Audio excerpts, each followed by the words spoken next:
Good morning, everyone. Good morning.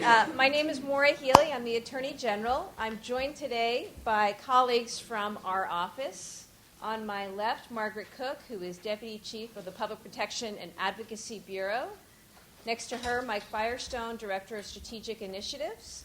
And to my right, Jocelyn Jones, who is Deputy Chief of our Fair Labor Division. I want to apologize at the outset. We've just made accommodations to grow the size of this room, so bear with us as we settle in. Also, for purposes right now, this microphone is recording, which is good. It's not amplifying, which is why I'm shouting out at all of you and also standing so that you can see me. But both of those things we're going to address very shortly so that when you come, not only will your testimony importantly be recorded, it will also be amplified for all to hear, okay? But listen, I just want to welcome you all here this morning, and I want to thank you for taking the time to be here and to participate in this process. This is our first public hearing on earned sick time. As you may know, the statute that the voters passed last fall gave our office the right to implement regulations to make this law work, and we have endeavored to do that with a very clear goal in mind, to make this the most open and collaborative process possible, and to make sure that there is clarity at the end of the day and full understanding of what we hope to be a very workable law for all involved. This is one of 11 public hearings that we're doing across the state. We plan to be in Worcester, in the Berkshires, to Cape Cod, and beyond. And last week we had some listening sessions in Salem and in Lowell. We also have a team in Brockton this morning as we speak. For the past several months, we've benefited from hearing from many of you, advocates for employees and workers, advocates from the employer community as well, and from the business community. That is all very important to me. My charge to the team at the outset of this process was for us to seek input from all stakeholders in this so that we get this right. And I'm also pleased that we've consulted with payroll companies and human resources professionals as well. Since posting our draft regulations and FAQs on our website on April 24th, we have literally heard from hundreds of people, employers and employees, and I'm pleased about the openness of the process to date. You've shared ideas that will make our regulations better, and we're listening every day. That's what this is about. This listening and this work continues. And again, I thank you in helping us to make the regulations stronger and better. Today, I'm also pleased to announce that based on feedback we've received, we are creating a new safe harbor until the end of 2015 for all employers that already provide their employees with a right to use at least 30 hours of paid time off. I want you to know that we heard you, we've listened to you, and this new rule, we believe, will give employers who are already doing the right thing an extra 6 months to update their policies. We're proud that this rule has won the support both from the Associated Industries of Massachusetts and from the Raise Up campaign that worked very hard to get this law on the ballot and to get it passed. With this rule in place, we can now focus our immediate attention on the nearly 1 million people in our state, some of the most vulnerable, lowest paid workers who have been waiting since Election Day in November to have access to sick leave for the very first time. These workers will now be able to take a few days off from work if they have a sick child without the fear of losing their jobs or a day's pay. For those of us lucky enough to have access to sick time and to work for employers with generous leave policies, vacation days, personal days, sick days, and the like, these stories, I understand, may sound unfamiliar, but they're very real to so many people here in this state. And on Friday, when we were in Lowell, we heard a story that we've heard along the way many times over. This was from a person who is a roommate of a food services worker at a local supermarket who needed to go to work with a 101-degree fever so as to make that month's rent. These are the choices that people are forced into in the absence of earned sick leave protection. That worker went to work and spent the day making sandwiches in the supermarket. We heard a story from a personal care attendant who cares for an elderly woman in poor health. She also cares for her mother and her children.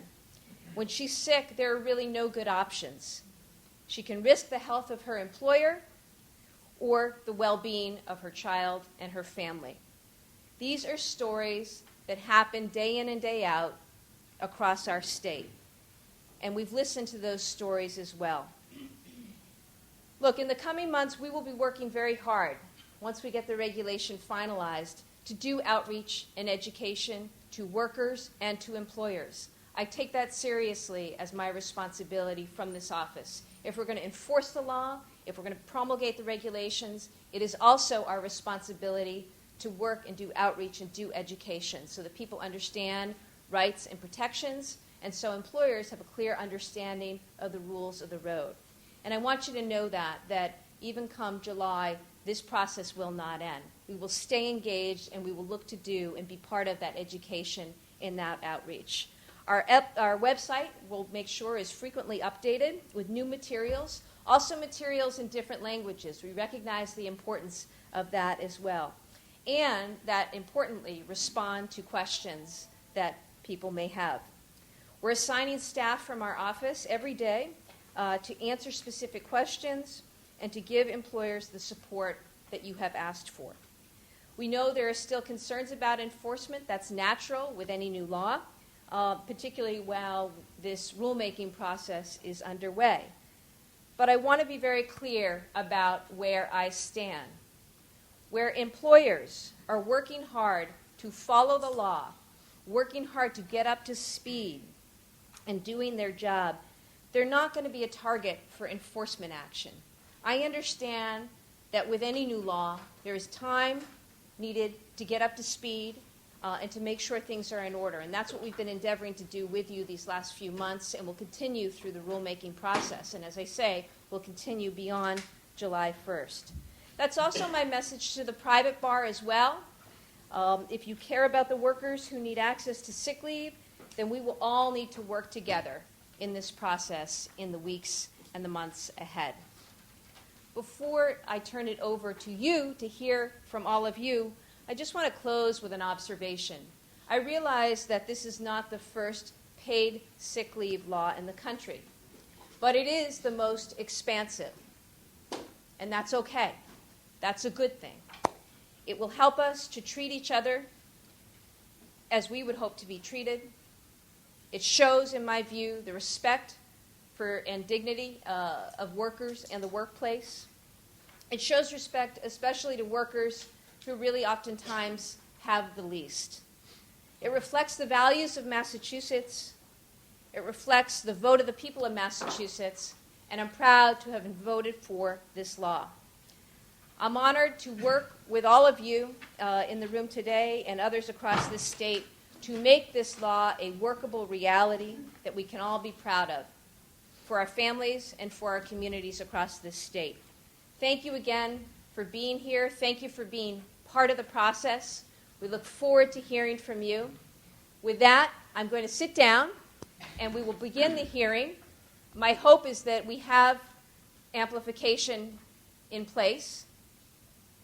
Is that a 2 minutes, Paul?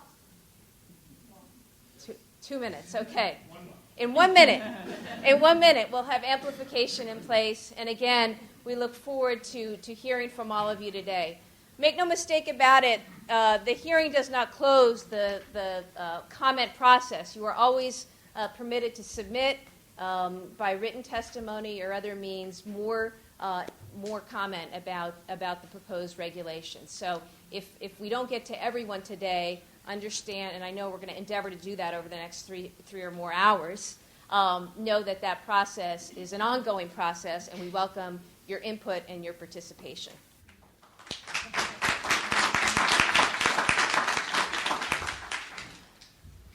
Thank you. Good morning. We'll now begin taking testimony on the draft earned sick time regulations, 940 CMR 33.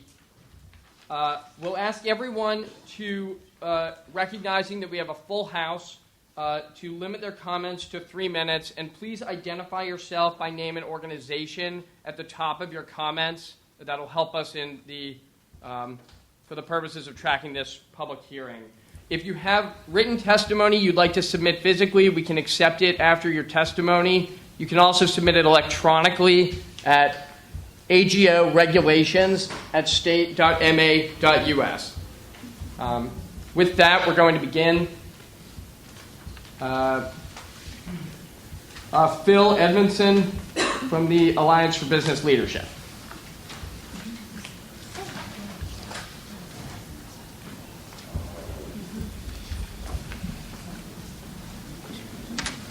Good morning. Good morning. Good morning. As you said, my name is Phil Edmondson. I'm here today in my capacity as chairman of the Alliance for Business Leadership, a coalition of business leaders united in the belief that social responsibility and sustainable growth of the economy go hand in hand. I'm also the chairman and CEO of William Gallagher Associates, one of the country's leading independent insurance brokerage firms. The Alliance is calling for clear implementation of the Earned Sick Time Law because, as business owners and leaders, we believe the state should implement the law on schedule, not just to follow the will of the voters, but because it is what is best for the Massachusetts economy. Earned sick time is not just an employee benefit. It also helps businesses. This policy keeps workers healthier, which makes them more productive and more likely to want to stay with their employer, all of which helps businesses' bottom lines. Cities with earned paid sick time policies have demonstrated higher job growth compared to surrounding counties. Based on earned sick time usage at businesses that already offer it, studies project that on average, Massachusetts workers will use less than 3 days a year. Numerous studies demonstrate how earned sick time policies reduce worker turnover and stop the spread of contagious disease in workplaces. Of course, the implementation of this important law will result in a period of adjustment for Massachusetts companies, both for those employers who offer earned sick time well in advance of the ballot question, even being drafted, who now must review and tweak their policies to ensure compliance, as well as for those employers adopting this practice for the first time. We would ask that the Attorney General's final regulations offer the greatest clarity possible for both employers and employees, particularly as it relates to protections against abuse of the policy, and that the Attorney General's office take appropriate steps to assist companies with their good faith transitions to complying with the new law and regulations. Workers should no longer have to make the impossible choice between their job and their own health or the health of a family member. Earned sick time protects our workers from having to make that choice. It is what is best for workers and the long-term growth of the Massachusetts economy. It's time for Massachusetts to implement it. So I thank you for your time this morning, and I'm happy to take any questions. Thank you very much, Phil, for that testimony and for the perspective of the Alliance for Business Leadership. Thank you. Appreciate it.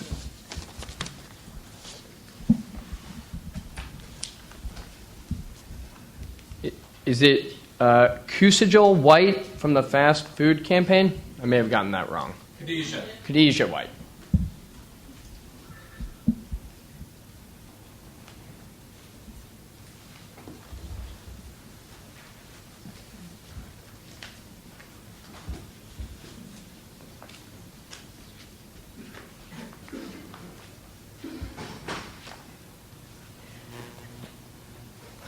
Good morning, everyone. Good morning. Again, my name is Khadijah White, and I am a manager at McDonald's. And I'm here today to say that we shouldn't have the bill be passed on to 2016. I think we should go forth with it being July 1st. For example, I'm a fast food worker. I'm a single mother, and I have a small child at home, so there's times when he is sick and I would have to call out of work, and being so that we have that earned sick time, I would be able to get paid for those days. I recently had a situation where one of my loved ones was hurt very tragically, and I got fired from one of my jobs because I had to take time off.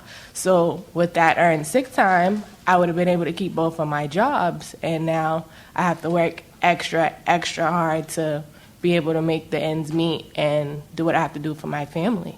So I feel that, yes, we need that earned sick time to be passed right away.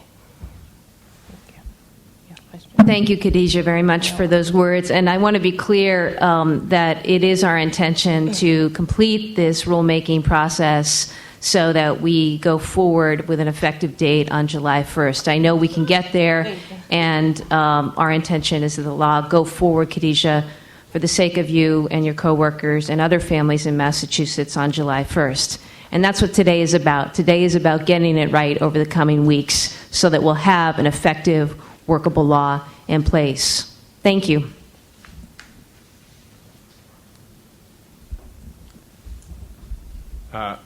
Michael Weeks.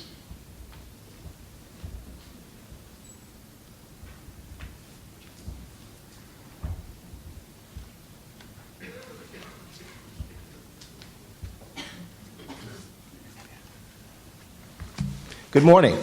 Good morning. I'm Michael Weeks, and President of CEO of the Mass Council of Human Service Providers. Excuse me. We're the state's largest association of community-based health and human service organizations. They are primarily nonprofit organizations that exist throughout the state. We have estimated through work through the Donahue Institute that there are about 145,000 jobs that are in our sector. A major number of those jobs, approximately 41%, are part-time workers who are part of that for us. I first want to thank you for having these public hearings. It is unprecedented. We are pleased to be a part of a 25 city, I think, locations and about 11 different public hearings and listening tours, and our members appreciate that and are going to be participating in this as well. I have some written testimony that I will be sending in and mailing. I will be adjusting it based on this morning's announcement so that it's a little bit more up-to-date and current than what I have in front of me. But I did want to address a few issues, if you wouldn't mind, that are things that are important to us. First and foremost, we as a sector are very much in support of earned sick time, have been. We know that the nature of the work that we do in helping those who are the most vulnerable people in our society depends on a well-trained, dedicated workforce that's there, that is motivated to get the work done and are not coming to work that are sick. And that's been a hallmark of our sector. As you probably know, our salaries are pretty much on the low paid. One of the few things we can do to attract and retain people is provide them with earned sick time and also affordable and accessible health care. So we are in full support of the concept of the law. But I did want to share with you about three concerns that we had. I'll put them in three buckets, and I'll have more detail for you in there. One is operational, second is implementation, and the third are cost. Operational issues are just things that I think require some clarity for us. Because we have a number of people who are working, we had one question that we asked about in terms of the 40 hours, accruing the 40 hours of sick time. We think if a person is relatively healthy, have a healthy year, accrue 40 hours of sick time, roll that over to the next year.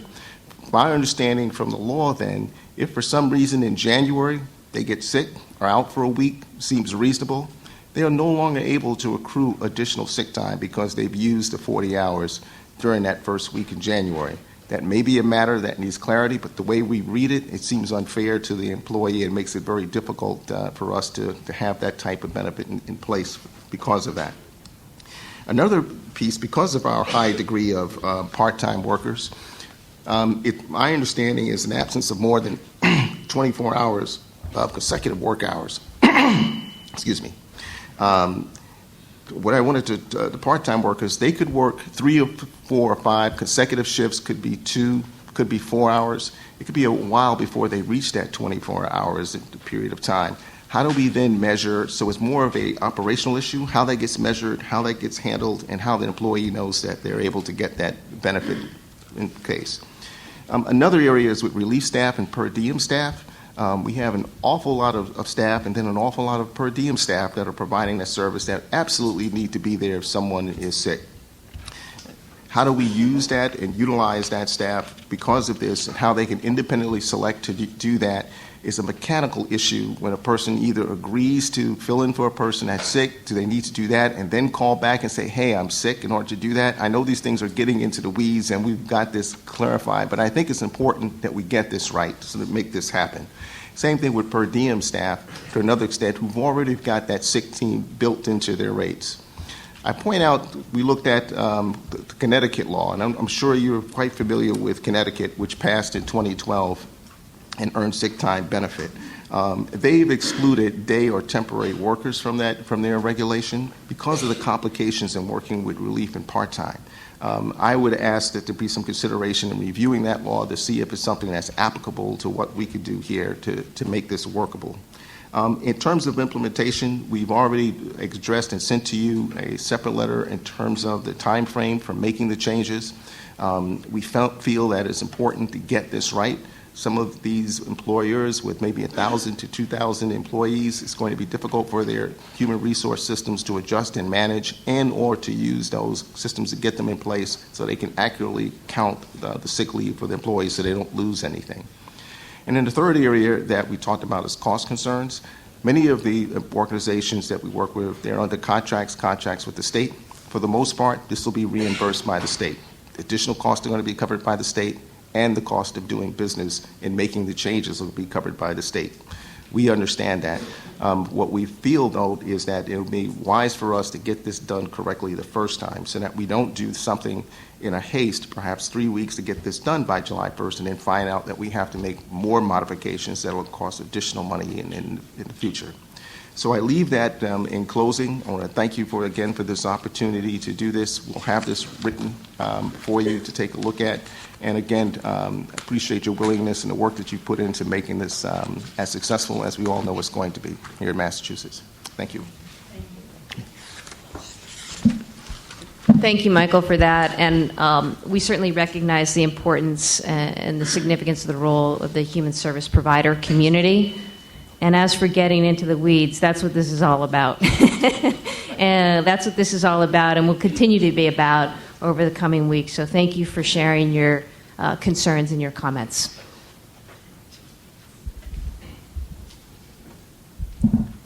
Roxana Rivera.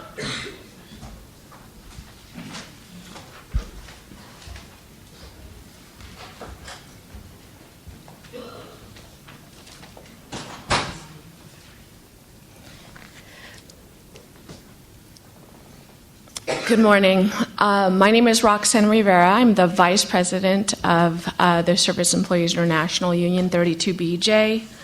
I thank you for the opportunity to testify here today, and thank you for your continued attention to working families' access to earned sick days, and in providing the forum for workers that will be directly impacted by this law to speak to you today. Like later on, you will be hearing from Ani Gonzalez and John Jackson. We represent 18,000 hardworking janitors that are largely contracted out, as well as security officers and maintenance workers across Massachusetts. But overall, we represent 145,000 of these workers in 11 states, including Washington, D.C. As you may know, as SEIU 32BJ, we've consistently fought to lift standards in these low-wage industries throughout Massachusetts. We join in the fight to win earned sick days for all workers because we believe that ensuring that all workers have access to earned sick time is not only the right thing to do, but good for our economy. Over the past 13 years, as security officers and contracted janitors have organized with our union, we have been able to win incrementally earned sick days as part of our collective bargaining agreements. So I've seen firsthand what it means when someone can take the time off to take care of themselves or their loved ones without worrying about how they're going to make rent or the potential of losing their job. As you will hear today, there are still too many workers, including workers that are contracted out at Logan Airport, to security officers, to personal care attendants, and as you heard, fast food workers who currently must choose between a day's pay or even their job and taking a day off to take care for themselves or a loved one. The earned sick time law will be life-changing for these workers. For that reason, we say thank you to Attorney General Healy for working tirelessly to ensure that this law does actually go into effect as of July 1st. For these workers can't afford to wait any longer. Thank you. Thank you very much, Roxana.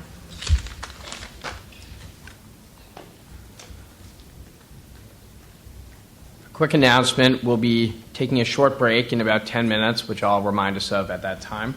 And next we'll hear from Maris Marinelli.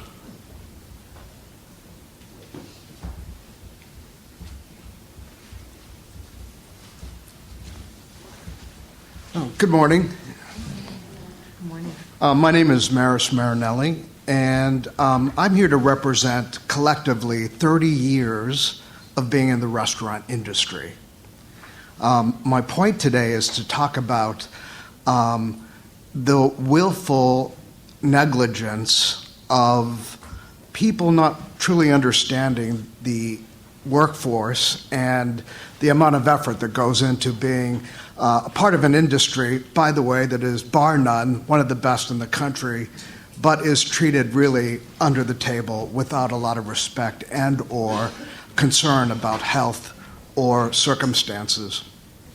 I have worked with broken teeth, swollen face, gashes, you name it, broken bones, with the kind of participation where you could do the job, but why not look at it?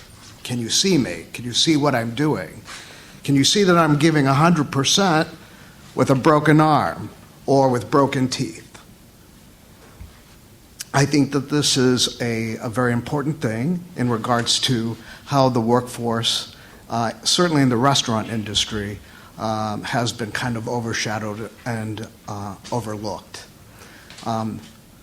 This is what my intention is for all of you to understand. Again, to bring this law into effect would bring a kind of equality to what I consider a very important economic structure of our economy here.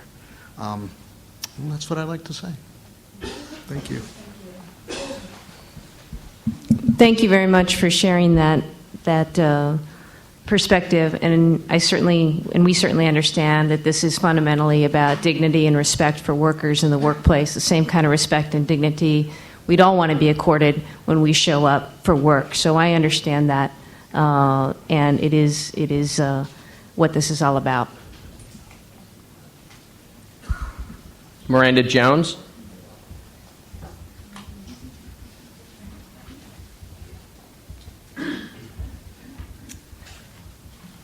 Good morning, Attorney General Healy. Thank you, and her staff. Thank you for the opportunity to allow me to speak. My name is Miranda Jones. I'm an attorney. I'm a partner at the law firm of O'Reilly, Grosso, and Gross. I come here as a representative on behalf of 6 contractor associations. The members of these contractor associations are union signatory contractors, and they encompass the entire construction industry. I come here to speak on the uniqueness of the construction industry itself. Within the construction industry, pursuant to terms of collective bargaining agreements, generally the workforce is earning between $50, $60, $70 an hour between wages and benefits. Those terms have been collectively bargained. Those terms will include wages of a very strong hourly wage and benefits, which will include health care benefits, pension, and annuity. The intentionally sick time and vacation time has not been collectively bargained. And there are reasons for that, and it also shows why there's such a high hourly rate of pay in the construction industry. But I want to call your attention to 3 separate issues that I see on behalf of the construction industry as I read the Attorney General's draft regulations and the sick time law. One is the 90-day vesting period, in which a employee from day one, from the first day that he works for an employer, starts his 90-day calendar period. In the world of construction, the workforce is transient. Workers work for all sorts of different employers, sometimes for a day, sometimes a week, a year. They work in all sorts of locations as well. And layoffs are just a part of the construction industry. The issue I see with the 90-day vesting period is that my understanding of the regulations is that from the first day that an employee works for an employer, that starts the 90-day calendar ticking, regardless of when that was, including if it was before the law was passed, if it was a year ago, 10 years ago, 20 years ago. The problem is tracking these employees. Under the Massachusetts wage laws, employers are only required to keep payroll records up to 2 years, for at least 2 years. How is an employer today supposed to know when somebody worked for him in the past, whether it was a year ago, 2 years ago, or more importantly, over 2 years ago? It would be very hard to locate that workforce, to understand how to track each worker's time. Second issue I want to call your attention to is the transient nature of the workforce, but also the fact that they work in many locations during the course of a week for an employer. It is not unusual to work outside the Commonwealth on any given day. And under the regulations as they currently stand, the law would mandate that an employer, as long as the employee's primary workplace is Massachusetts, would mandate that the employee is entitled to accrue sick time for work performed outside the borders of the Commonwealth. That is unprecedented, and it calls into question what the Attorney General's authority is to support that. For example, an analogous situation is the overtime law.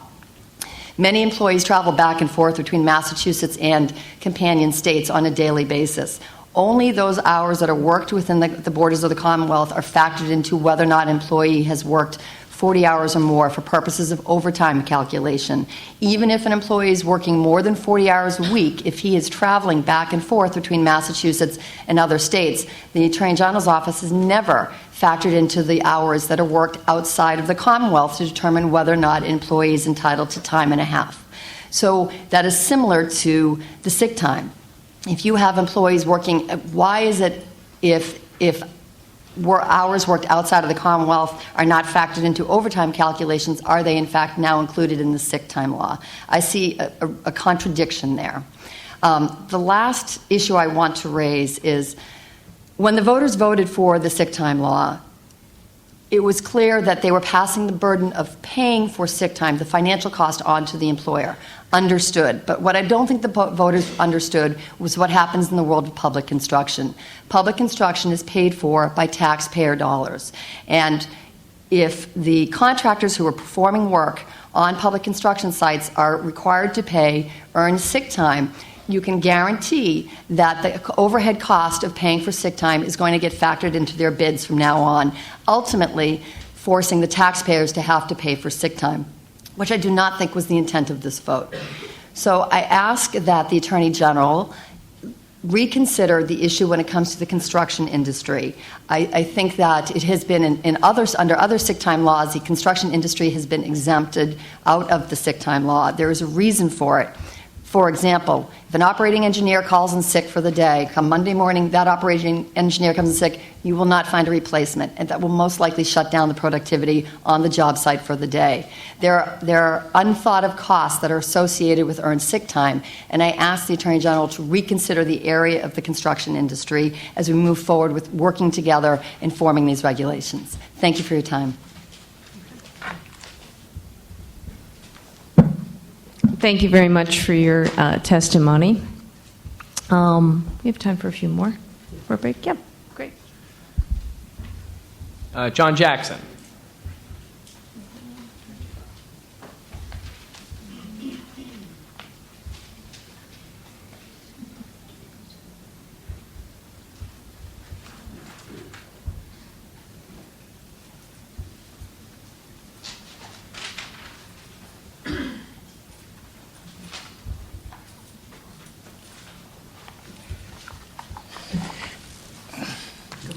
Good morning. My name is John Jackson, and I want to thank Attorney General Maura Healey for holding this hearing today and giving me the opportunity to share my story. I am a security officer and a member of 32BJ SEIU. Over the past 20 years, I've worked as a security officer with various jobs in between. Generally, as a security officer, I never had earned sick days until we organized with 32BJ and won earned sick days in our contract. I know all too well what it is like to have to decide between a day's pay and taking care of my health. I had to do it many times over the years. Having earned sick days, it isn't just being about able to take care of myself when I'm sick, but removing the stress about getting sick. When you don't have earned sick days, especially during cold and flu season, it is stressful. Just thinking about getting sick, how will you take care of yourself? How will you make rent if you have to take a day off? Or will you get fired if you take too many days off? I was happy to work on the campaign for earned sick time this fall, and I was even happier when voters overwhelmingly supported earned sick time on Election Day. We need to implement earned sick days on July 1st. Workers can't afford to worry for another day about what will happen if they or their family get sick. Thank you for listening to my story and your efforts during the regulation process. Thank you very much, Sean. Jonathan Cormier.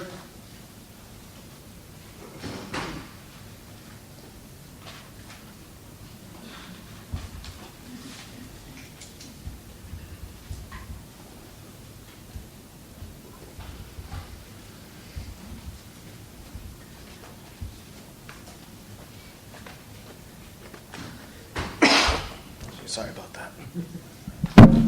Are you sick? That sounds about right. Hello, my name is Jonathan Cornier. I've worked for G2 Secure Staff for 2 years, and I have sacrificed a lot for the company. Sick, injured, almost everything you could think of.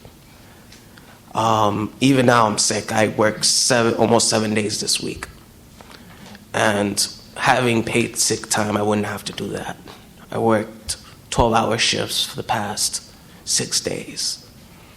And I continue to go back to work tomorrow. I know a lot of people in this room have to do that, sacrifice, and my company doesn't want to push for it very well. They fight as much as they can to make us not have it.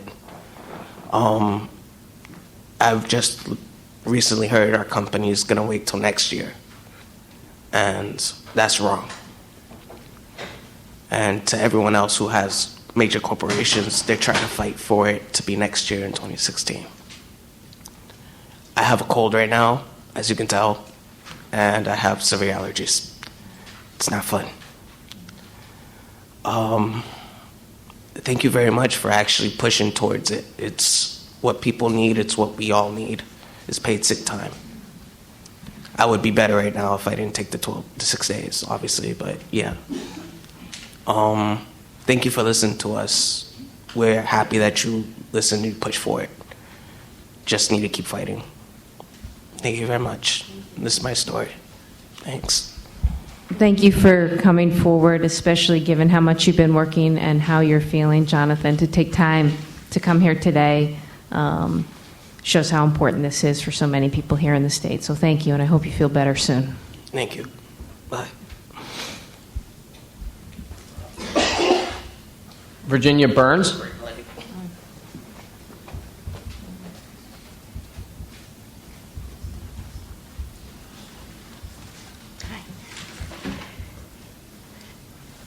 My name is Virginia Burns, and I work for the Department of Disability Services, which is a state agency within the purview of Health and Human Services, which I believe is lodged in the same building with you. And DDS is charged with determining disability for Massachusetts state residents, and they receive federal funding.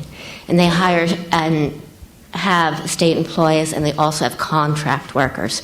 And they've kept many of these contract workers, which are supposed to be temporary, in permanent positions for many, many years, denying them benefits, organizational rights, and everything else.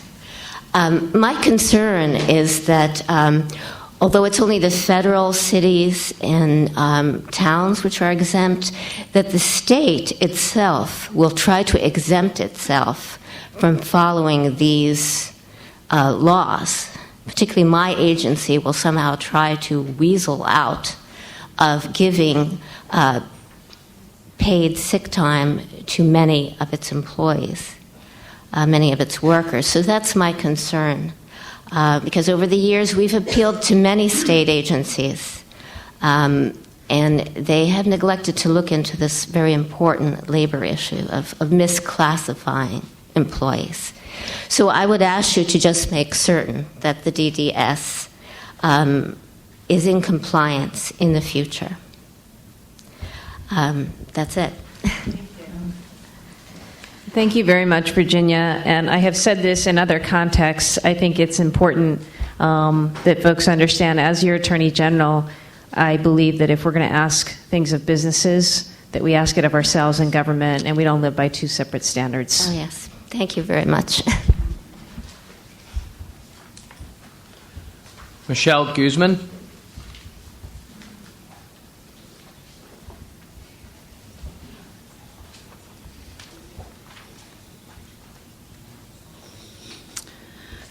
Good morning to the panel and Attorney General. It's a pleasure to be here. My name is Michelle Guzman, as you say, and I am a personal care attendant for Northeast ARC. PCAs like me help seniors, people with disabilities, but also parents or relatives that they live in a settings of their choice with dignity. So it's not only seniors, but it could be also relatives or parents.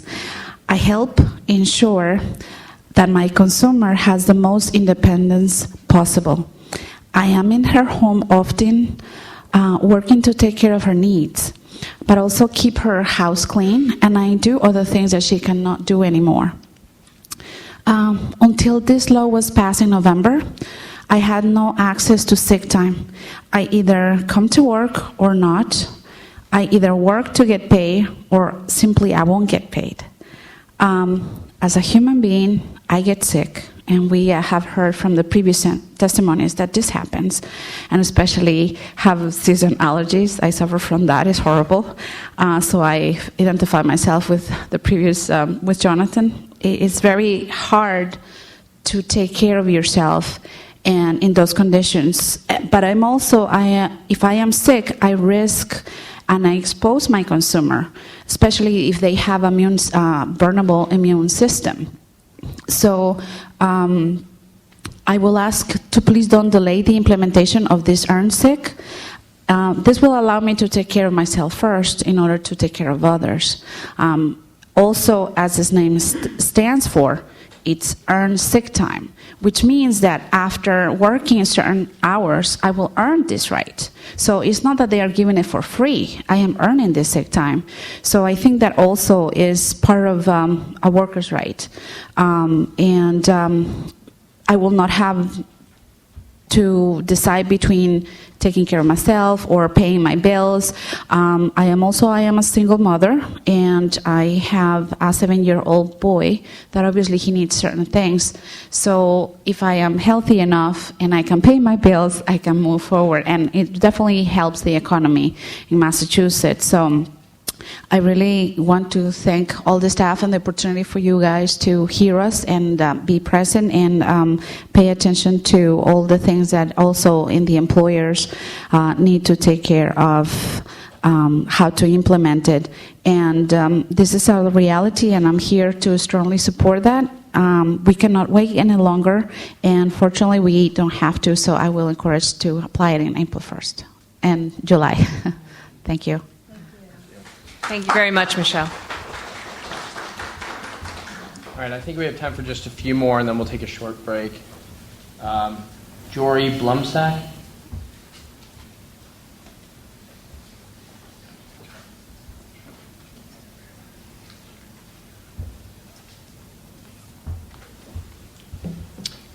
Hello, my name is Jory Bloomsack, and I'm the owner of the Vesume Group, a staffing agency located in North Andover. I'm also the current president of the Mass Staffing Association. And on behalf of MSA, I'd like to thank you for allowing us to comment on the law and the regulations today, and more for the careful, very careful consideration that you've given to all of the parties that are involved by or impacted by this law. The Mass Staffing Association, or MSA, we operate from approximately 1,300 offices located throughout the state, each contributing to the vitality of the Massachusetts economy. We're the trade association for the industry in the Commonwealth. In an annual basis, we will employ over 260,000 workers in temporary and contract work, and on any given day, we represent approximately 60,000 workers. On average, over 50% of our workers are female. 54% are between the ages of 25 and 44. Our average annual earnings exceed $43,000, and the average assignment is about 11 weeks in duration. MSA supports this law. We do believe that a person should stay at home to care for themselves when they are ill and not put their coworkers at risk, and we value a person's right to be able to care for those that depend on them when they're in need. We have many members that offer a pay time off benefit, and we have many members that offer benefit that is actually more generous than this law. But the staffing industry is very unique, and you heard Mr. Weeks make reference to it in reference to the law in Connecticut. And this law poses significant challenges for us, but we are committed to overcome those challenges and comply with this law.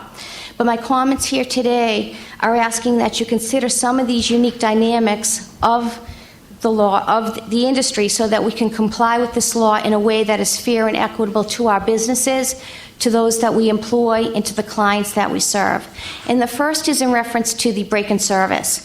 The law did not address the break-in service, and for most businesses, a break-in service is an exception.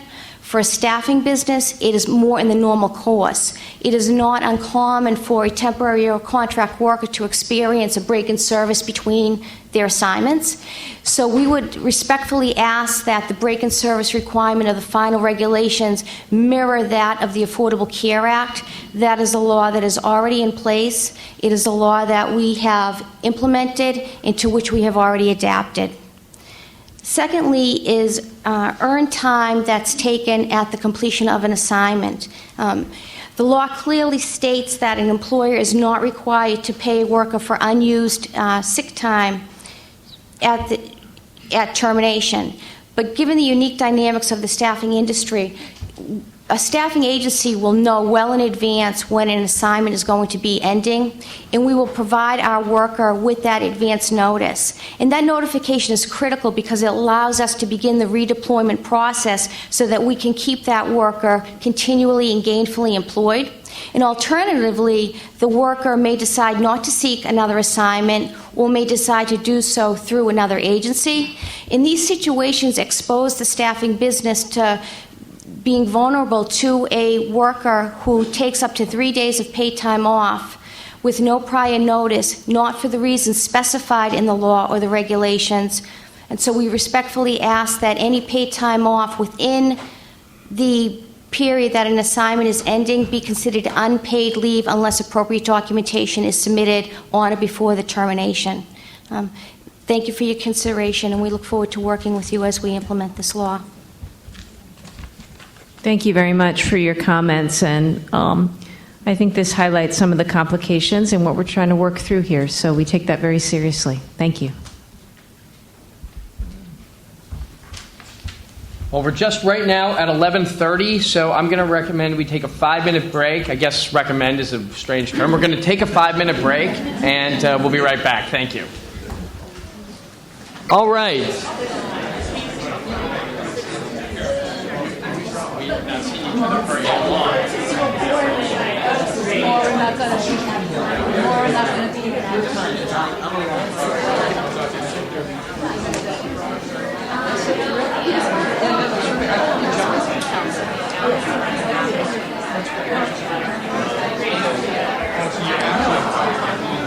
I don't have any, but I'm okay. I think somebody can have some. All right, sorry, back we go. All right.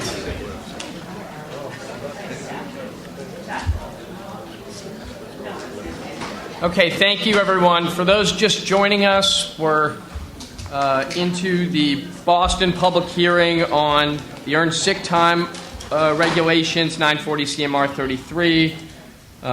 We'll now hear from Kathleen Gedley. And as a quick reminder before Kathleen begins, that we have many people who've signed in and are interested in speaking, so if you can keep your comments brief, that'll facilitate everyone getting a chance to be heard. Thank you. Hi, my name is Kathleen Pachetti, and I'm a practicing visual artist. I'm the co-founder of the Massachusetts Artist Leaders Coalition, and we're a coalition of the various artist unions, from the writers' unions to artist-run organizations, so nonprofits or projects. We work very closely with our Massachusetts Cultural Council, which will probably be weighing in with written comments. We work for arts, culture, and the creative economy, and we're for this, obviously, but we're also very concerned that we may be unintended consequences, which happens to us all the time.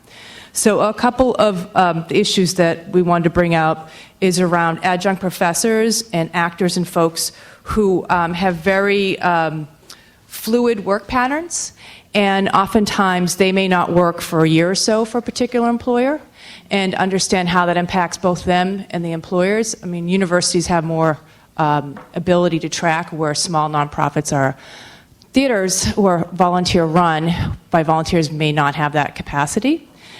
We also would like to ask you to think about, when you think about domestic violence, to think about stalking of all kinds, because many women who work in the gaming industry are being targeted by stalking, and that can happen in other industries. We'd like you to rethink that as well. We have concerns about how you're going to look at break in service and date of hire, again, from how our work patterns are, so they don't hurt people on both ends, but they're fair and understandable. For the healthcare providers definition, we think it needs to also include healthcare providers in another country, because we often travel elsewhere to do our work on assignment, whether being musicians or writers. We also would love you to think about including other types of treatment, particularly around physical therapy and occupational health, because that's very important for us to be able not to take the time off to heal, because our bodies are our instruments. And also around HIV/AIDS non-traditional treatments, particularly around acupuncture, which also can be used to alleviate pain, which could keep people off OxyContin. So to think about how that can be worked in the bigger picture of what we're dealing with as a state. One of the areas that we don't really understand how it's going to hit us is the alternative use of earned sick time around an employer shall not be required to require an employee who's used sick time to make up time off from work. Well, when you're a performance-based organization and you have to cancel performance, you have to reschedule. So how does that work for us? And it's also very important to understand that a lot of our small theater companies do not have cash reserves, so everything's based on ticket sales. So if you don't have a performance, there's no money to pay people. Oftentimes you may not be able to reschedule because the place because you don't own your venue, they may not be able to reschedule you. So that's it. You don't get to perform. That's everyone's. So we're going to come back with you with these things, but around our nonprofits particularly, we don't want to be out of compliance. If we're out of compliance, our board members may not want to be board members, and our funders may not fund us. And even if we have money, if it's grant stipulated, we can't use it for payroll because we're under contract. So that's a little bit. We're going to select more written testimony because we're collecting it, but we just don't fit in usually to things. So I apologize, but that's the world we work in. Thank you. Thank you. Thank you.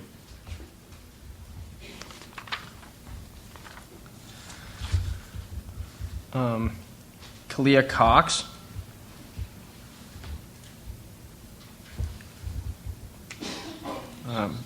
Katie Hayden.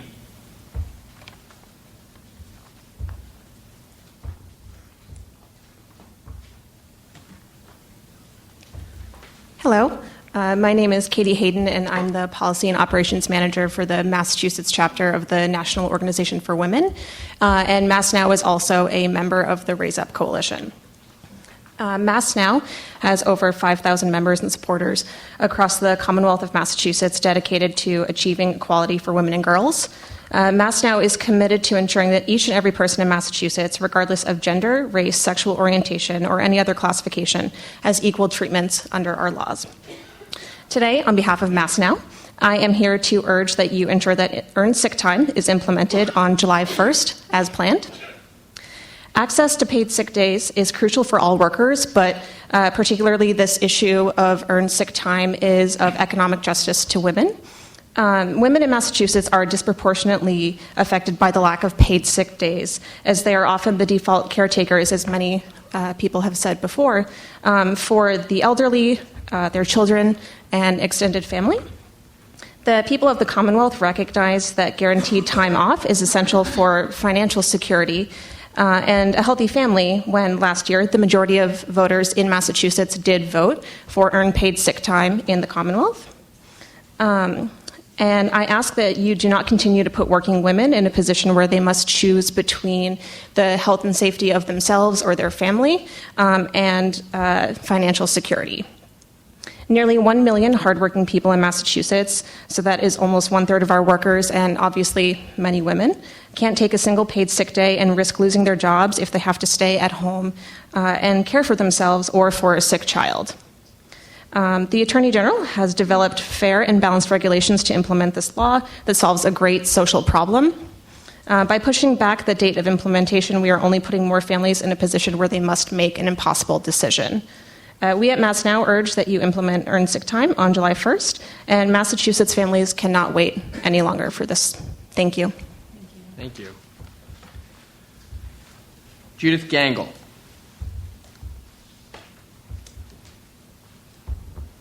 Thank you, Mike. Good afternoon. Let's see, is it afternoon? No, it's still morning, just a long morning. Thank you for letting me speak. My name is Judith Gangle. I am from Randolph, and I signed in as representing myself. But in reality, I am known to be a thinker that is outside the box, and I see a different picture sometimes than others do. You have heard, we have heard, and you probably will hear more of the trees where I'm focusing on the forest. So I hope that in trying to address those in the forest that I'm bringing to this discussion something that hasn't really been mentioned.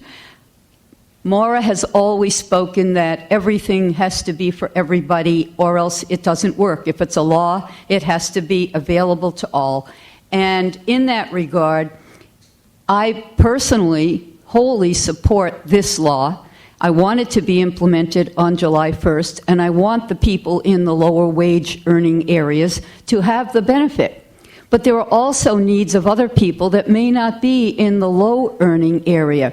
And I'm thinking particularly of the fact that one of the cries you hear in state government is that because we have so many colleges and universities, too many of the graduates leave this state. They don't stay to work here. They don't stay to contribute to the state's growth economically. While college students are attending class, many of them get part-time jobs or even full-time jobs if they want to really push themselves, considering what tuition costs nowadays. So I feel that they are in need of this as much because it'll give them an opportunity to take advantage of earned sick time. Once they graduate, we want them to stay here. We want people to not only stay here, we want them to come here from other places. So just the very fact that passing this will be a shining star on the horizon for Massachusetts, I believe that it has a much greater potential beyond the vital and necessary assistance to those that have already spoken and will continue to speak. It has another thing to offer, and that is something that Massachusetts does for the people that live here and that work here and that will come here to supplement our economy, which is so needed in this day and age. We have a lot to do. We need the people, and this is one perk that I think will attract them. Thank you. Thank you.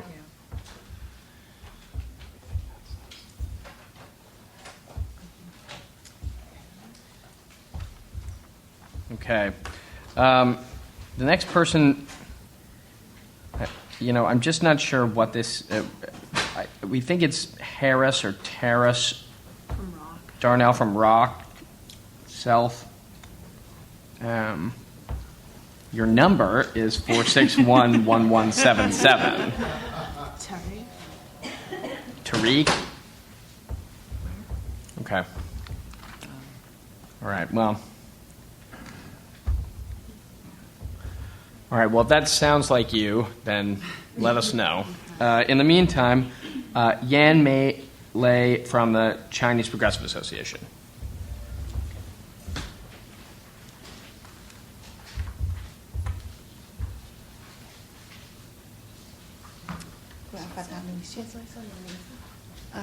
Good afternoon. My name is Yan Mei Lei. Hi, and I'm Lorraine. I'm from the Chinese Progressive Association. I'm going to be interpreting for Ms. Lei. 我係都市工人，我喺都市做咗好多年，但係之前呢成6-7年都冇加過工資。你先說完，然後嘅sick day對我嚟講係好重要，因為呢我哋落大雪啊、病啊，我哋一樣要去照顧 take care 好呢老人家。咁樣呢，因為呢我哋嘅老闆呢對我哋好唔尊重，因為我就做咗40-50個鐘，佢都話我哋係 part time 唔係 full time， 所以我哋乜嘢 holiday 啊、sick day 啊、vacation 啊 no benefit。咁樣我哋而家想入工會，工會對我哋嚟講呢，就對我哋工人嚟講呢有個保障，所以希望呢就大家支持我哋，因為老闆嘅錢呢都係我哋工人好勤力、好努力去幫佢賺翻嚟嘅，所以老闆一定要尊重我哋。同時呢，我就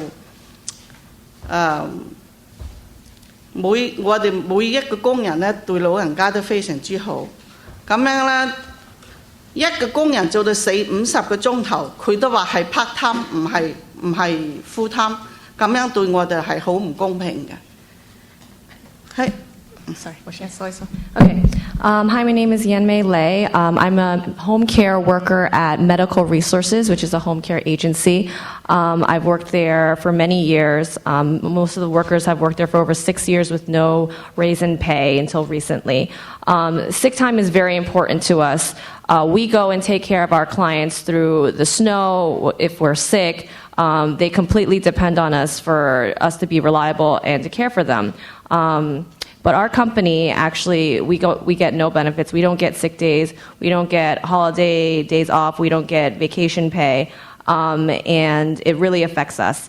Right now, we want to join a union so that we will be protected under contract. But we're afraid that once the sick time law passes, we've heard that the company is going to be taking away hours from us and taking away the small benefits that we have. So the question that we have is, what can the Attorney General do to ensure that companies do not cut other benefits once this new law is implemented?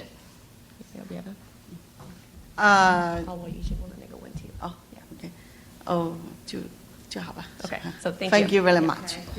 Thank you. Catherine Rubin.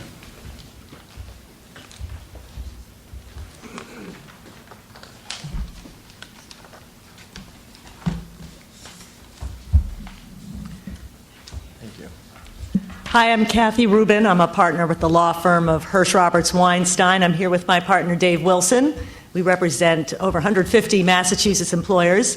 We want to commend the Attorney General's office. We think these regulations, the draft regulations, they're clear, they're thoughtful, they're comprehensive. But we have a couple of suggestions that we think could make them even better. And we've submitted written testimony, so I'll just give the highlights. First, this issue of interaction with state and other federal leave laws. The language that you have that says that mass sick leave is in addition to other leaves conflicts with the FMLA and SNLA regulations and also creates confusion. If I can just, the final draft of the regulations will read that earned sick time leave may be taken concurrent with Family Medical Leave Act. Terrific. We would also want you to clarify that it would be SNLA as well, and any other types of leave where it could be used for a mass earned sick time purpose, and we've given suggested language for that.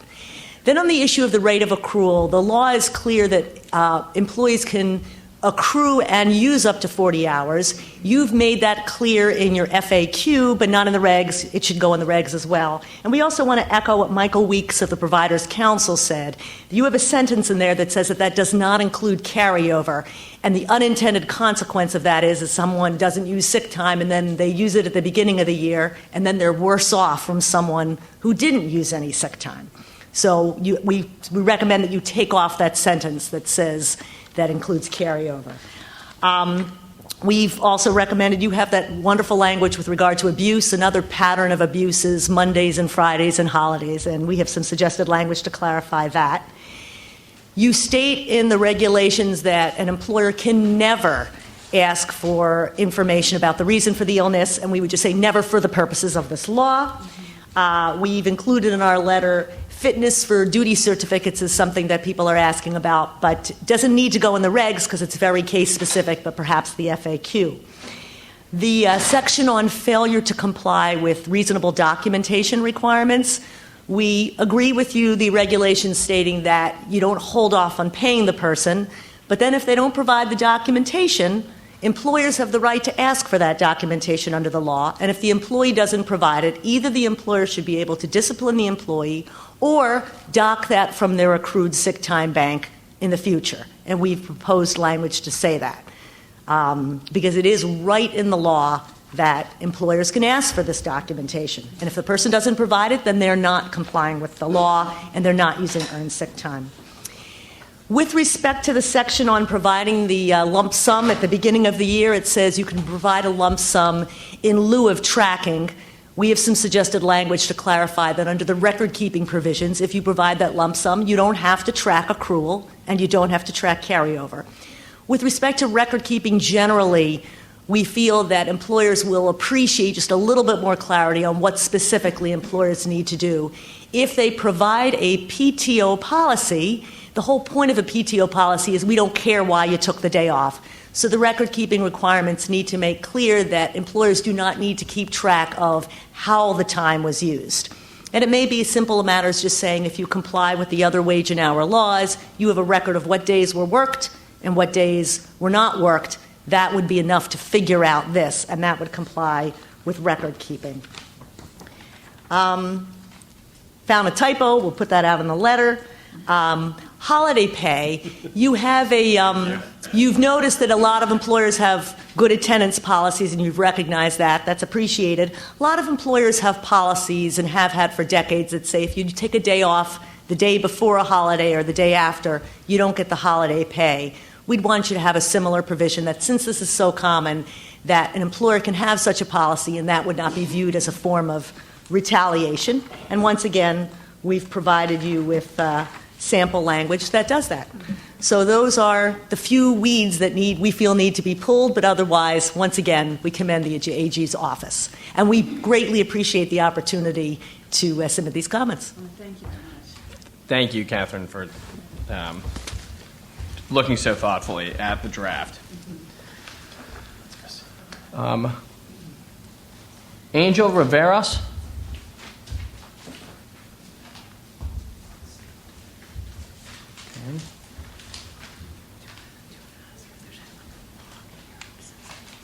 Yep. And again, is there anyone from ROC here who had signed in relatively early, whose name we're not able to read correctly? Okay.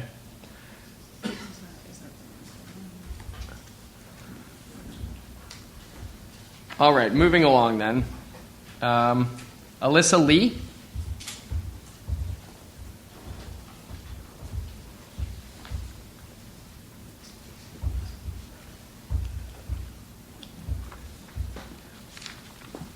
Hi, my name is Alyssa Lee. I'm currently the Executive Director of the New School of Music located in Cambridge.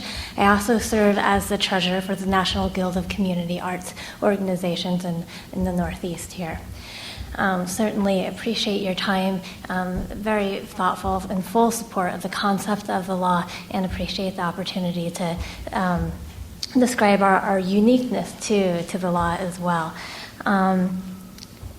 For just a little bit of background about how community music schools and art schools work.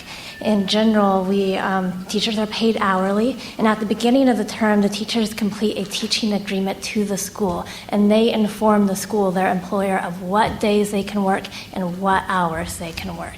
And then at that point, students of all ages, adults and kids, come to us, and we match them up with the teacher, and to do so, we say to the student, you must be here this many days of the year, and we tell the teacher that you also must agree to this commitment.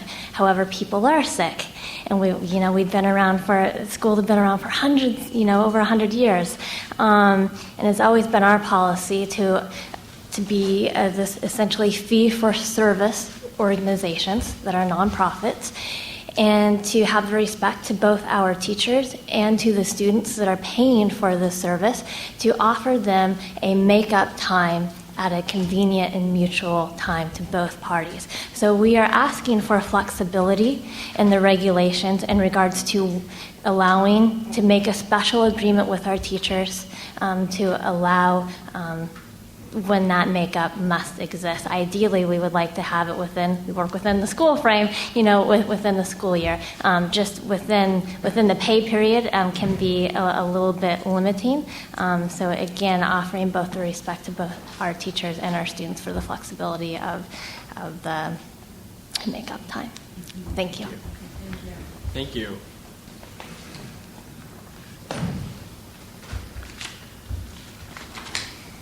All right, Kathleen from Mora.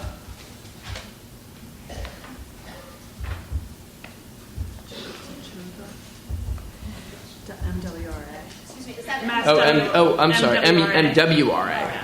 Oh, great. Thank you.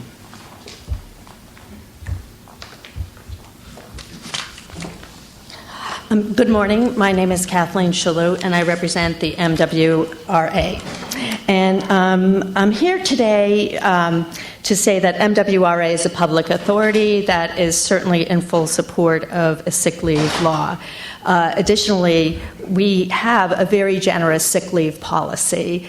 And one of our concerns with the law, or some of the provisions, is that during emergencies and in severe weather, it's very critical to us that our employees come to work. And one of the tools that we use to encourage them to come to work, during a lousy winter like we've just had, is we require medical documentation currently during those emergencies to substantiate the use of sick leave. So we're trying to discourage people who have a very large benefit, sick leave benefit, from using that to call out sick during an emergency. And so we would just ask for consideration in the regs to carve out an exemption for public agencies that do provide these kinds of critical services during emergencies and bad weather. Thank you. Thank you.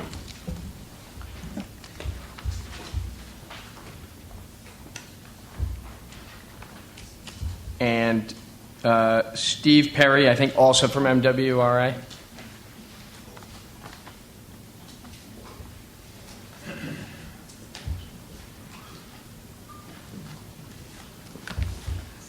Good afternoon. I'd like to reiterate Mr. Liu's comments regarding the MWRA's exemption from this rule.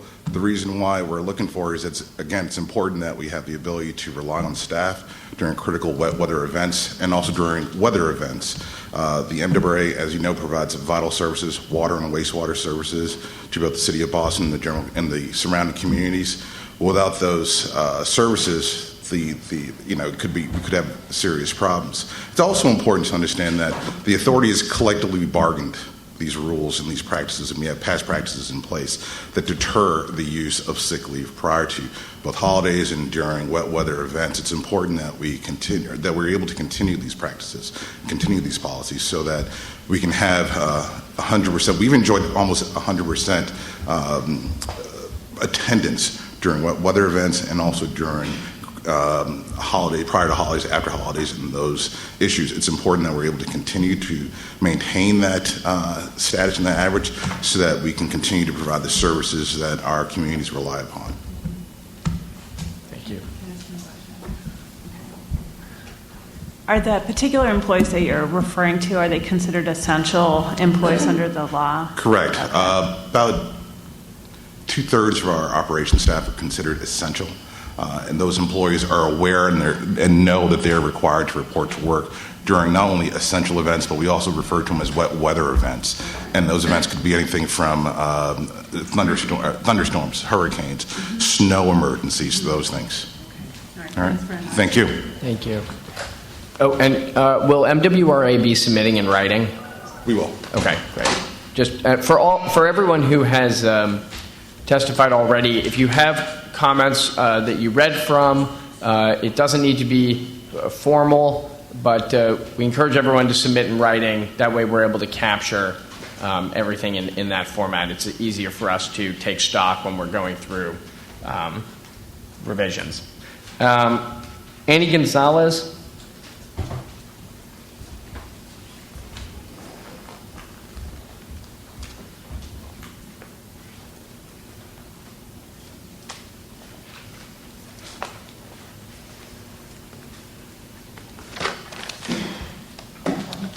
Hi, I'm Katie Belgard. I'm going to be translating for Annie.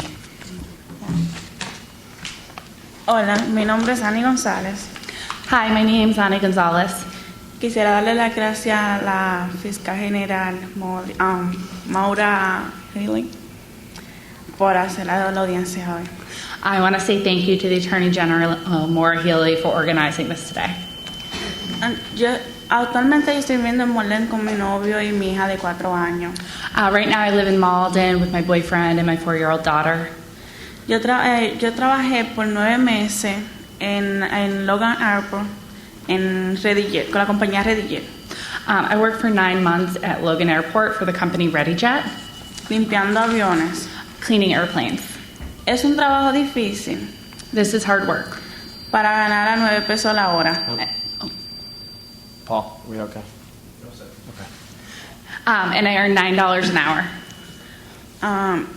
Ellos me despidieron porque yo falté 2 días por un aborto involuntario. I was fired for taking 2 days off when I had a miscarriage.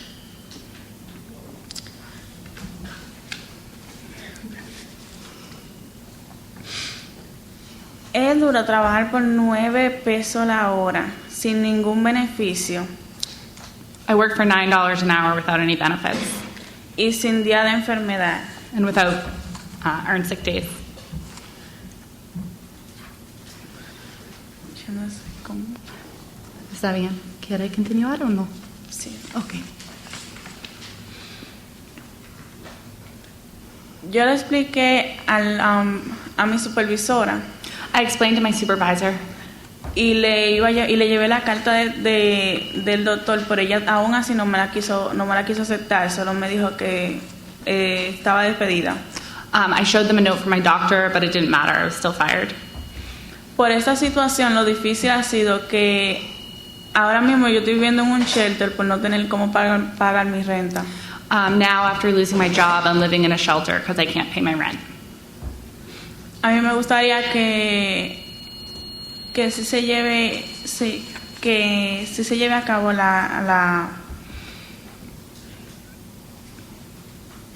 que si tengamos una respuesta para el 1 de julio sobre los días de enfermedad. I'm glad that we're going to have the earned sick days on July 1st. Porque a personas como yo les gustaría tener un día de enfermedad sin despido de trabajo, o sea, tener derecho como persona a un día de enfermedad sin tener el miedo de que a uno lo puedan despedir de su trabajo. We need to have the right to have these sick days so we don't have to be fearful that we're going to lose our job. Thank you so much. Can I ask a question? How long ago did this happen and you got fired? It was in April Of this year? of this year. Okay.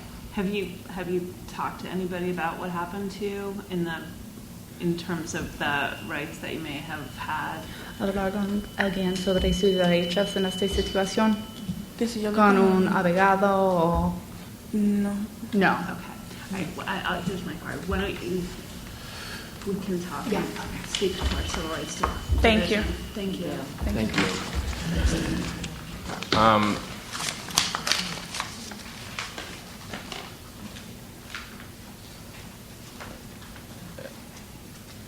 There are some real moments of bravery expressed sometimes in these public hearings, and I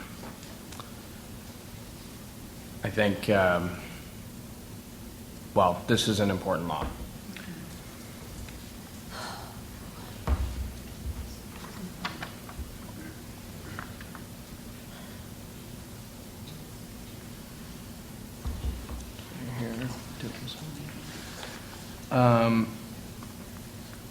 I think it's Sachiko Ishihara.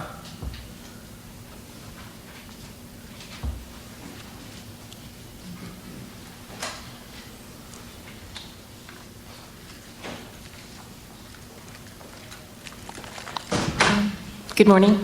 My name is Sachiko Ishihara, and I'm the executive director of the Suzuki School of Newton, and we are members of the Northeast chapter of the National Guild of Community Arts Education, and Alyssa Lee spoke earlier on our point of view. I just came on my own behalf in a way just to express that we are an employer, and we represent the arts and culture sector, which is a very important part of the Commonwealth's economy. And we have a very important relationship, I believe, with the artists, musicians that we employ as a community arts education institution. And we also have a very important responsibility to our public, which are the parents and students who come and pay tuition. So we have a very passionate relationship to our mission, which, because we are a nonprofit, we have dedicated teachers who do not fit into the collective bargaining that other teachers would fit into. We believe in the sick pay law, but our artists and musicians are paid on a much higher hourly wage scale, which in some ways may qualify for some of the other categories that have been named by some of the previous testimonials, meaning people that are working per diem that have perhaps some benefits built into their hourly wage. Therefore, things like sick pay or vacation pay are understood that if they're being paid $50 an hour, that is kind of built into the pay scale. But we are the arts and culture, segment, and we do not have a lot of administrative strength. We do not have a lot of operational staff by which we are able to calculate, keep records, and perhaps we would like to conform to the utmost possible to all of these laws, but it is very difficult because as a nonprofit institution, we tend to be understaffed administratively so that we can dedicate more of our time to our actual teaching and programs. And as we all know, nonprofits rely a lot on volunteers as well. So I just wanted to reiterate that we as a sector applaud the law. For sick pay, we believe that it should be implemented, and we do believe in the intent of the law. And so we just urge you to consider that we do have some parts of the workforce that do fall through the cracks and do need to have some of the consideration that I know that the AG has been working on, and some of her staff have been working with both the MCC, Massachusetts Cultural Council, and the Northeast Chapter president on trying to define the language in a way that won't take us out of business, essentially. Thank you. Thank you.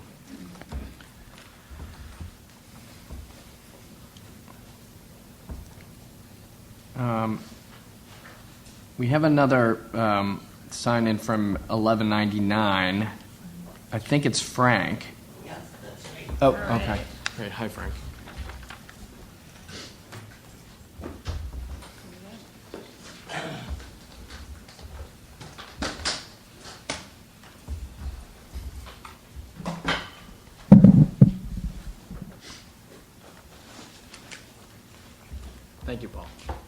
Hi, good morning. Good morning.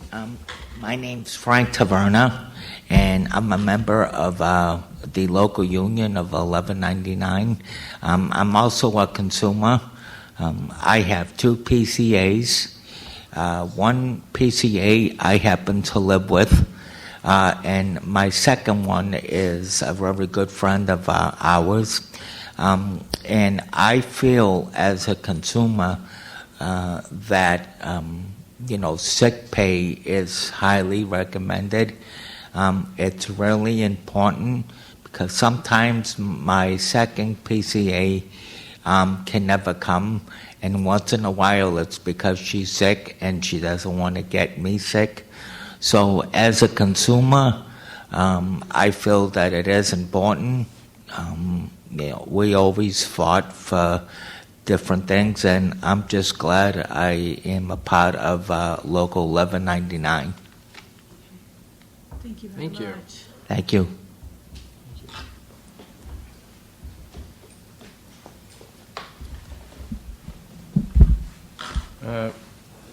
Patty Farino, is it Farino? From the Boston Architectural College.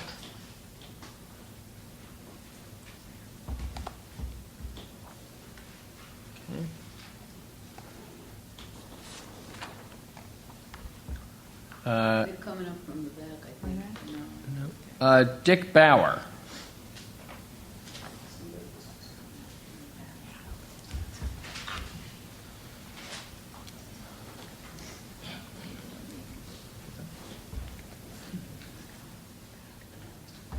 Morning. Hello. Good afternoon. Oh, good afternoon.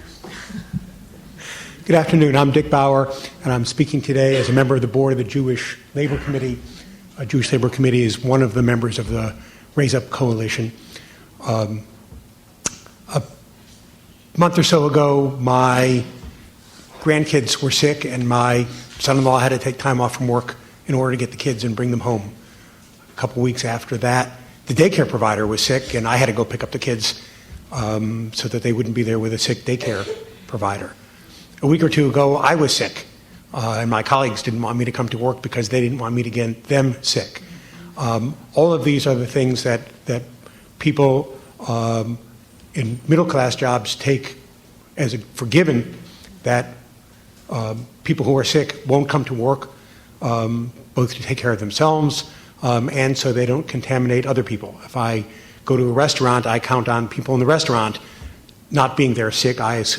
I count on, if they were sick, that they went home and didn't contaminate me. The point is that we need earned sick time, and we need it now. We certainly need it to go into effect on schedule on July 1st. We need it as workers. We need it as parents of children. We need it as consumers. I hope that the final version will implement the law on time, on schedule, and as strongly as possible. Thank you. Thank you. Thank you. Daniel Kelleher.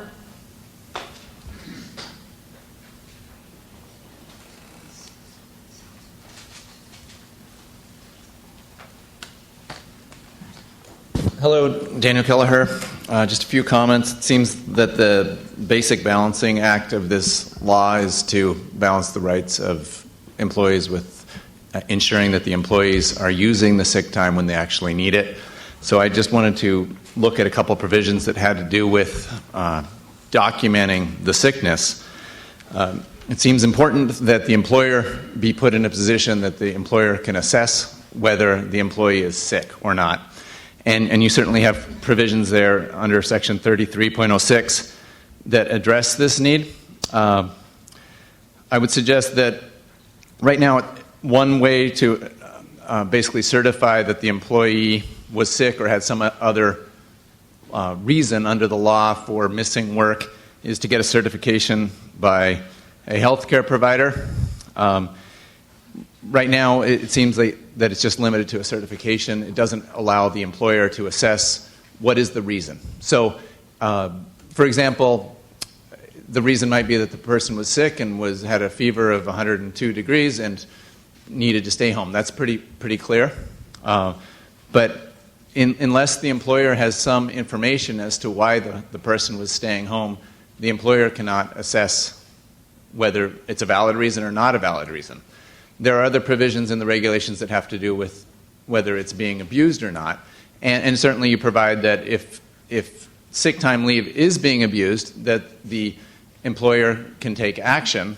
But I'm concerned that you're not requiring that there be adequate information provided to the employer so that the employer knows whether the employee has an adequate reason or not.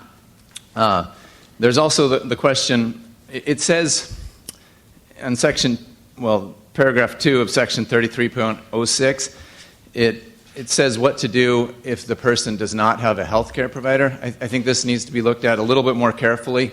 In most cases that have to do with sickness, it would seem that the person would have a health care provider or could be expected to find one. But if it's a situation where, let's say that the parent doesn't have a health care provider, but the parent has to stay home because the child is sick, then it might be the case that the parent doesn't have a health care provider, but the child does have one. Right now it just says employees who do not have a health care provider. You need to account for the possibility that the child has a health care provider, but the parent doesn't. It also says that the employee is essentially not required to explain the nature of the illness. That concerns me because so much of the time the reason that the person cannot come is because of the nature of the illness. The examples that have been given today, they're really easy for an employer to understand because the nature of the condition has been disclosed, whether it's a high fever or somebody who's just had a miscarriage. It makes a lot of sense to employers. If you don't require that there be some disclosure of the reasons that the employee is not there, it makes it impossible for the employer to know what's going on and to adequately respond to the situation. Thank you for your time. Thank you. Thank you. Monica Lawton.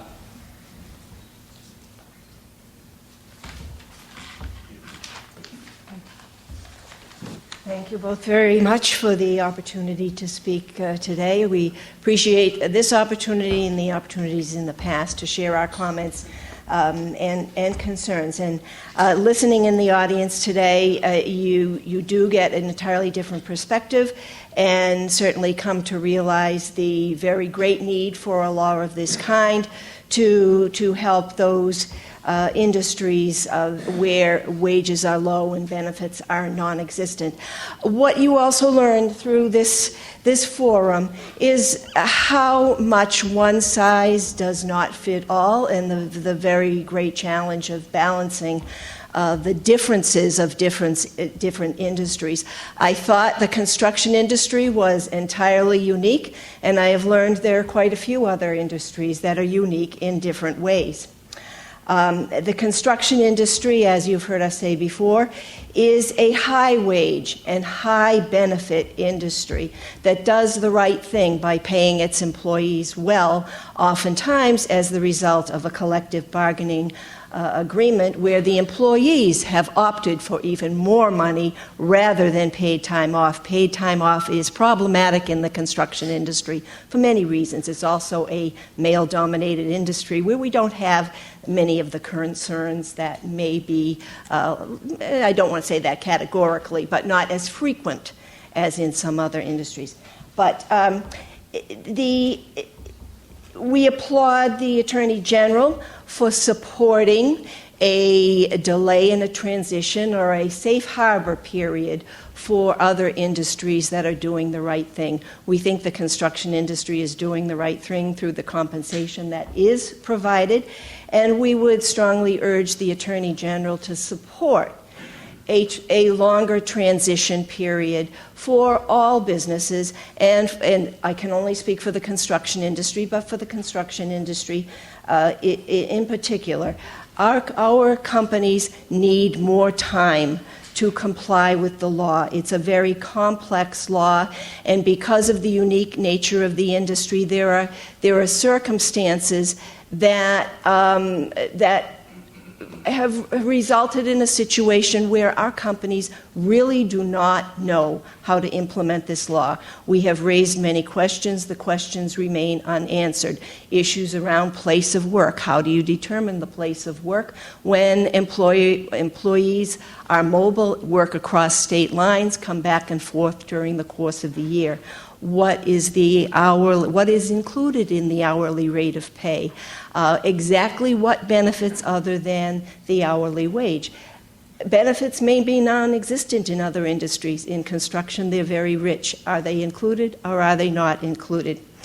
Breaks in service. It's an industry where breaks in service and layoffs are very, very common as projects end, et cetera, and seasonal time, et cetera. You heard about that previously. 6 weeks prior to the implementation of this law, as I said, our companies do not know how to implement it. The model policies and forms are not yet available. We don't have answers to questions that we've raised, and they simply need more time. The payroll systems in an industry where workforce is mobile and breaks in service are frequent and place of work changes all the time, it's very complex to set up those systems. And as you well know, the penalties for violation are very severe. Our companies want to get it right. They want to be in compliance. And they just need an equal opportunity to come into compliance and avoid the risks of that come with making an accidental mistake. Follow-up question. The Attorney General did mention sort of publicly just now that this office has no interest in enforcement actions related to accidental mistakes, and that was her message to the private bar as well as we move forward with an education and outreach phase. I wanted to note that to avoid the suggestion that this office is interested in anything like that. We appreciate that very much, and we were aware of that. I'm not sure how much control you might have over the private bar and individual right of action, and that's the concern. Thank you.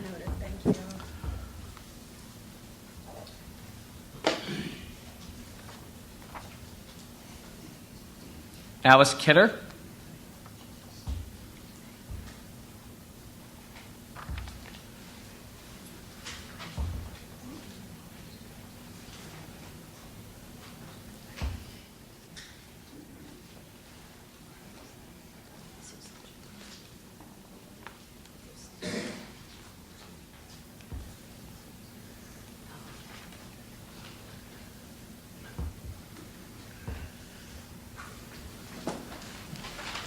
My thanks to the Attorney General for holding these hearings.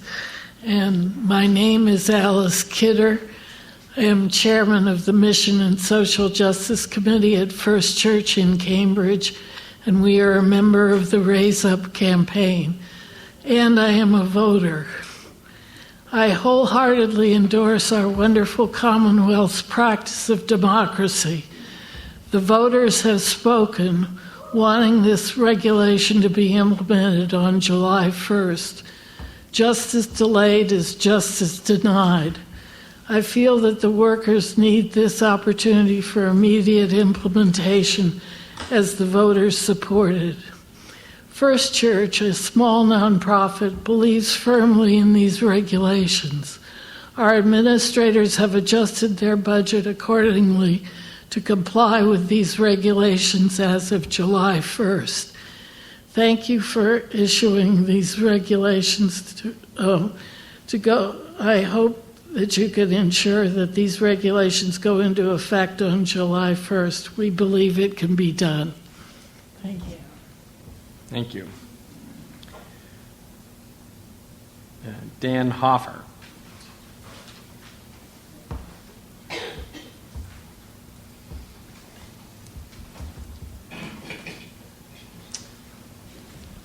Good afternoon. So my name is Dan Hoffer. I represent the Service Employees International Union, Local 888. We represent about 9,000 public employees, non-for-profit employees, and higher ed employees. Thank you so much for your time and your consideration today. We appreciate the open forums that you guys are having. I'm here to testify for the many families that are in need that cannot be here today. Because they work. It's easy for me and other folks like bosses and lobbyists to make these meetings at 10 o'clock, but it's not very easy for the person that's left behind that has to work and mind the store while we all can come here and testify. Those workers are the reason that I and my members and thousands of people went door to door last year, knocked on doors, collected signatures, and put that question on the ballot.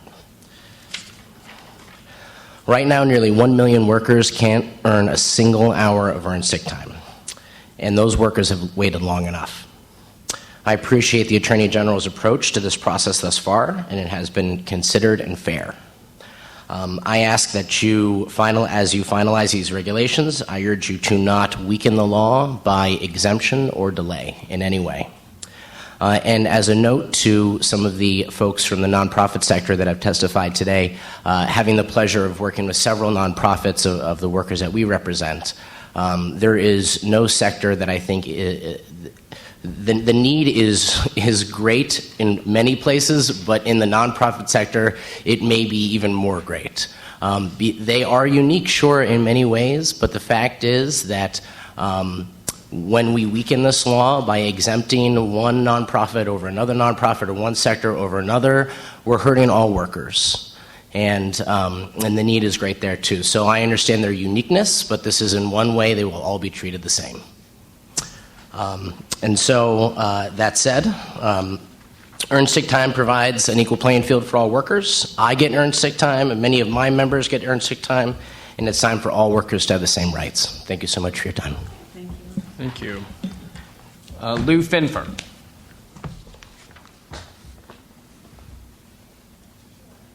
Not here. Brian, I think it's Brian Lewis. Jackson Lewis. Sure. Can I refer to a colleague of mine? My question is actually previously. Can I refer to Jeff Brody, who's also on the list? Sure.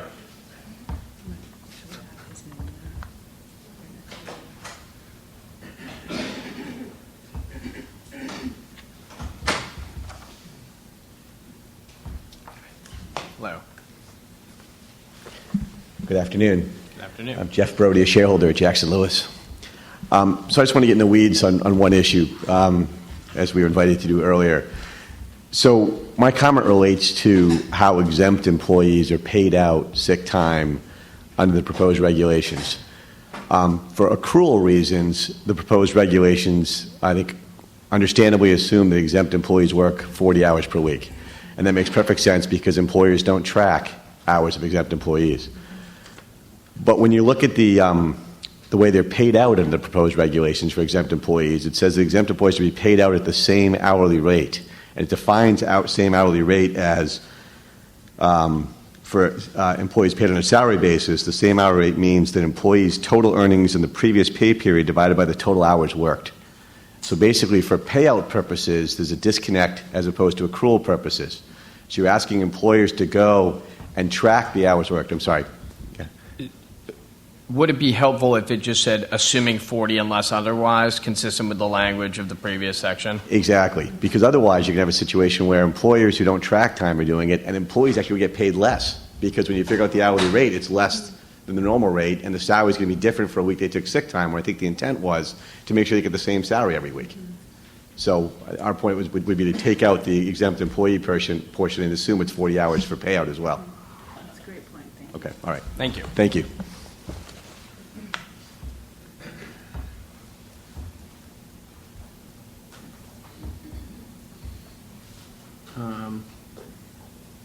This is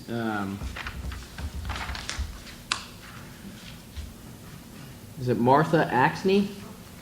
Marnia. Marnia, I'm sorry.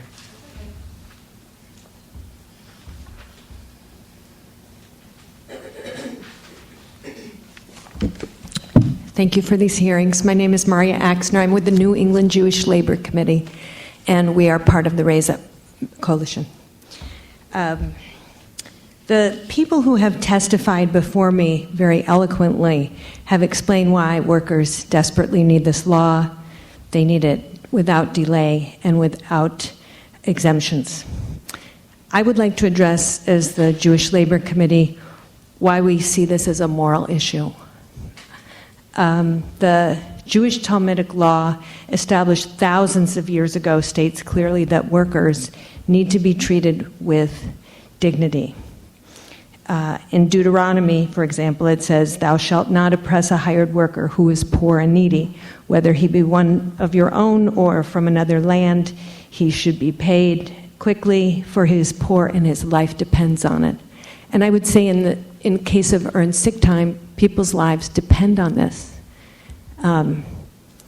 You could be homeless if you lose your job.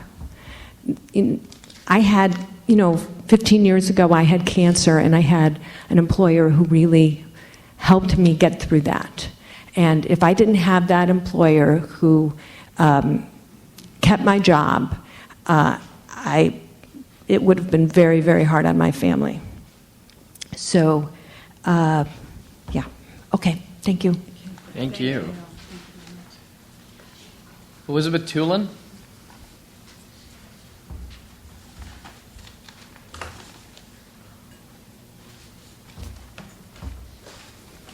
Thank you. Elizabeth Tulin, Greater Boston Legal Services. And I just want to commend the Attorney General and her staff for doing a really impressive job of engaging the public, teaching, listening to all the stakeholders, and producing regulations that I think show, that you've listened. And I also want to applaud you for the safe harbor rule, which I think wisely acknowledges the fact that there are many employers in Massachusetts already doing the right thing. Many things have already been said. I won't repeat because so many more eloquent people and directly affected people have spoken, though I have to give special mention to Amy's testimony earlier concerning the circumstances under which she was fired after suffering a miscarriage. Unfortunately, those circumstances are not unusual for low-wage workers. Greater Boston Legal Services represents people living at 125% of the federal poverty level. That includes also welfare recipients and people who come to our office seeking the assistance of our family law attorneys, representing women mostly, but also sometimes men who suffer the effects of domestic violence.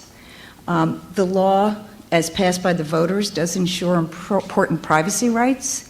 So while there are reasons, for example, under the FMLA, why an employer would need to know what's going on in an employee's situation, there remains, a confidential relationship between a healthcare provider and a patient that needs to be respected under the law.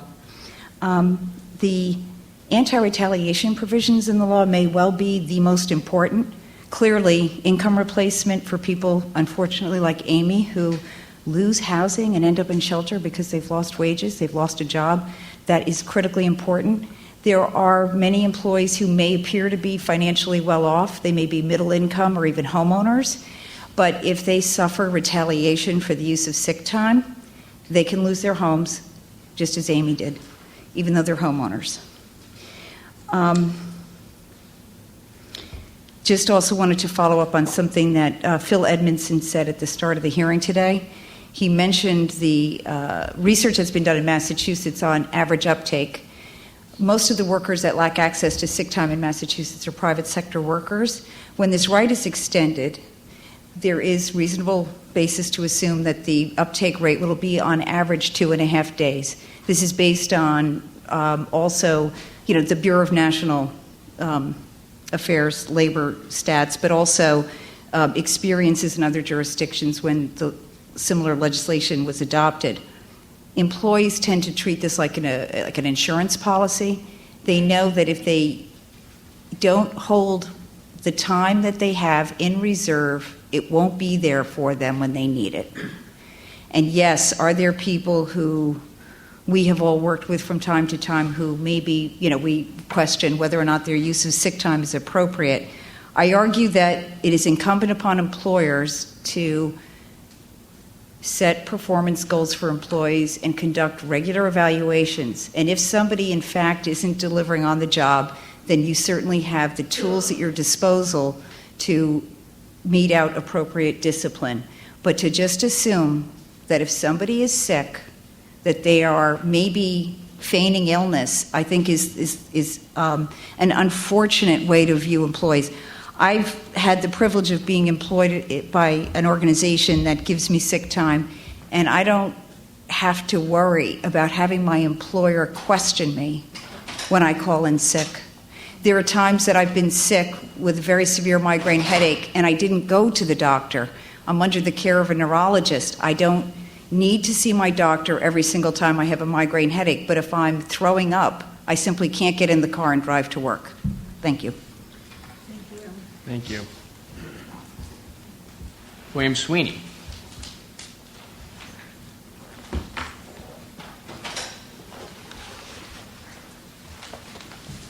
Thank you. My name is William Sweeney. I'm the Director of Human Resources for the Suffolk County Sheriff's Department. And we wholeheartedly support the law. Some concerns I'd like to address with you is specific to the impact that the law is going to have on public agencies, specifically those that provide significantly more benefits, more generous sick time benefits than are required under the law. My issue is the one-size-fits-all nature of the law. While the law permits deviation if the employer offers more generous benefits to its employees, I think there's an issue with definition of what does more generous mean. The law outlines that an employer can't use 5 days of sick leave use against the employee. Our specific agency allows employees to take 8 days of sick time during the year without documentation. But through the collective bargaining process, we've spread those 8 days out to 2 days per quarter. So to be in compliance, are we in compliance with the law? We offer 8 days of undocumented sick time, but if an employee takes 3 days in the first quarter, they would potentially be subject to discipline. So does the law require the first 5 days to be, not held against the employee, or just 5 days over the course of a year? And that's kind of. Do you have a question, Sean? I'll ask it after. No, you can. I'm fine. So is it an automatic discipline if you're No. sick So for if 2 an days? employee brings in medical documentation, they can excuse it, and they wouldn't be subject to discipline. So that kind of follows up to address the abuse issue, which is my second concern. We've negotiated a provision that, if an employee is out for that third day in a quarter, we would require documentation just for the third day to avoid them from receiving discipline. The provision, the regulations require we cannot ask for documentation unless they've been out more than 24 hours. So, our big concern is we've got a long-standing relationship with the unions. The unions don't want to alter our collective bargaining agreement or the managing attendance provisions any more than we do. It's something that's established. It's been in place for almost 20 years now. The employees are familiar with it, and certainly I would argue the intent of the law was not to address the concerns of our type of employees. And that's why I feel that there should be some consideration given to either exempting public agencies that provide significantly more sick time benefits to their employees, and the terms of the usage and discipline imposed thereunder were collectively bargained, or potentially include in this section of the law under one of the provisions that Chapter 150E negotiations can trump. And I just think to disrupt decades-long negotiation for parties that are both equally represented by representatives that have a clear understanding of the law and their obligations. If the parties agree to negotiate something different that they believe is in both of their interests, I think some consideration should be given to that.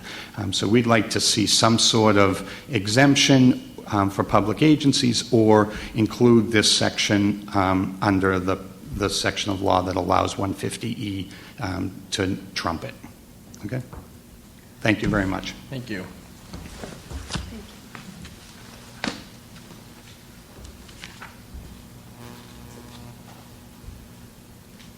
That's 7D, 7D, 7C? Yes. Sheila Dechter?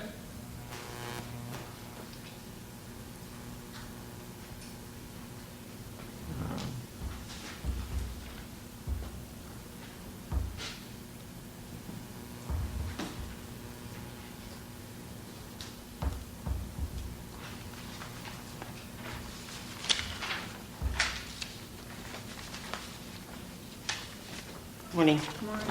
Morning. Thank you very much. I'm Sheila Dechter from the Jewish Alliance for Law and Social Action. JALSA, as it's known, has worked on this issue for many, many years. We were first asked to work on it by Senate President Robert Trevelini, who actually wanted the broader Family and Medical Leave Act passed before he left office. But over these many years, we have narrowed down, and while that is still our interest, we began to work on earned sick time as an area that was a smaller piece of it that we thought the public and legislators could understand as a basic human rights benefit.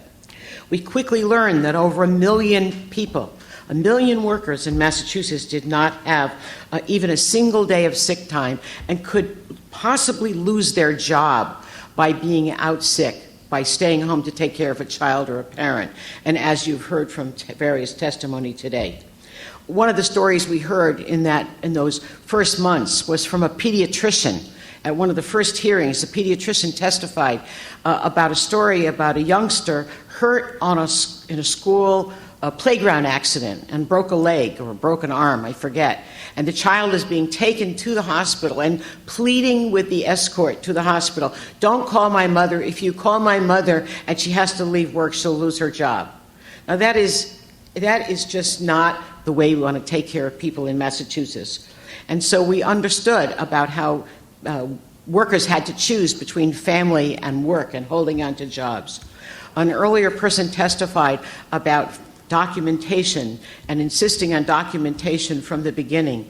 That is also not how we need to treat workers, and it also doesn't really recognize the way a good many people deal with various kinds of medical emergencies in the household. If you don't have money, paying for a doctor is also something that is not easy to do. And if you think that you can deal with the medical emergency by just having a child be in bed for a day and giving them cough medicine and syrup or what have you, that is more typical. And so to require of people a doctor's certificate from the beginning would not be fair, and the Attorney General's regulations are very wise and balanced in seeing this.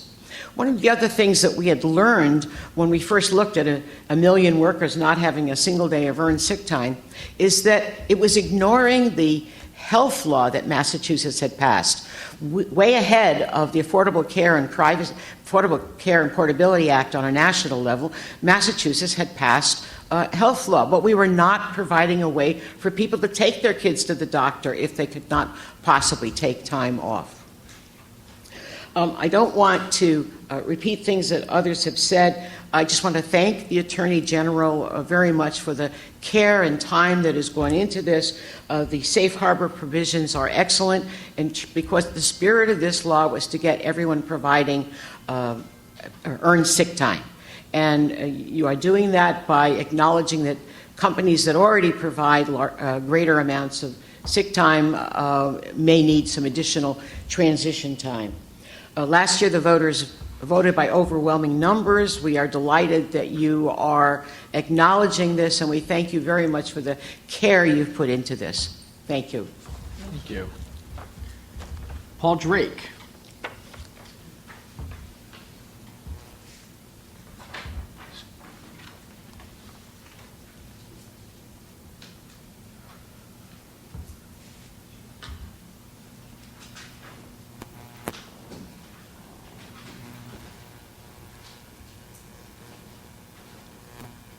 You made it. Little zigzag, but I made it. So, thank you so much again for holding these hearings and receiving testimony from so many brave workers, community advocates, business leaders. Again, powerful testimony has been offered before. My name is Paul Drake. I'm the director of Mass Interfaith Worker Justice. We are a proud member of the Raise Up Massachusetts Coalition. We work very hard engaging voters of all kinds on this issue. And just the two main things I want to share is, or I guess under the heading of just the wide range of support we got from voters who signed the petitions and voters that we met at the doors when we were canvassing in the streets. People from all walks of life signed in support of this. You know, there was a record number of signatures gathered for ballot petitions here in the Commonwealth of Massachusetts. And then obviously it passed on the ballot basically almost 60-40. So this is a trans ideological provision, and business owners were signing. Business owners endorsed the campaign, some of whom offered sick time currently, some of whom don't. You heard from my friend Alice about congregations who participated in this are saying, okay, it's time to step up. As small nonprofits, they're doing it. They're helping lead the way. And so I think just to share what I see in the meaning of these signatures and the votes right on November 4th was from people who love all of the businesses in the Commonwealth, people who work there, people who run businesses. And the vote was not just for earned sick time. The vote, I think, was a vote of confidence in the businesses of this Commonwealth that they can implement something as basic as five sick days, right, that are earned and tracked and have all kinds of accountability mechanisms in there that are designed to offer a balance. And we thank you for doing the best. The Attorney General's office has been incredible about making sure they're hearing on how that balance is reflected from all stakeholders, and we're really proud of that process. And so we just wanted to communicate again that it's workers. The kind of complications and disruptions they have from their lives without having sick time are significant. We heard some challenges here today, and I think all the members of the business community, people who are working in payroll and HR, we thank you so much for the work that you're going to put in to make this happen, because right now the level of disruption and instability for over 900,000 workers in Massachusetts is tremendous. And so this needs to happen. So we thank you for taking on that responsibility and sharing that with the workers. So that's what I have. Thank you.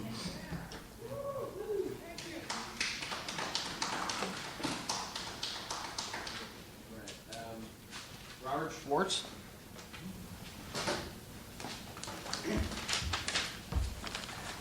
I'll note quickly while Mr. Schwartz makes his way up here that following this we have just Ms. Cox on the sign-in sheet for testimony. So if there are others who are interested in speaking afterwards, we have a little more time.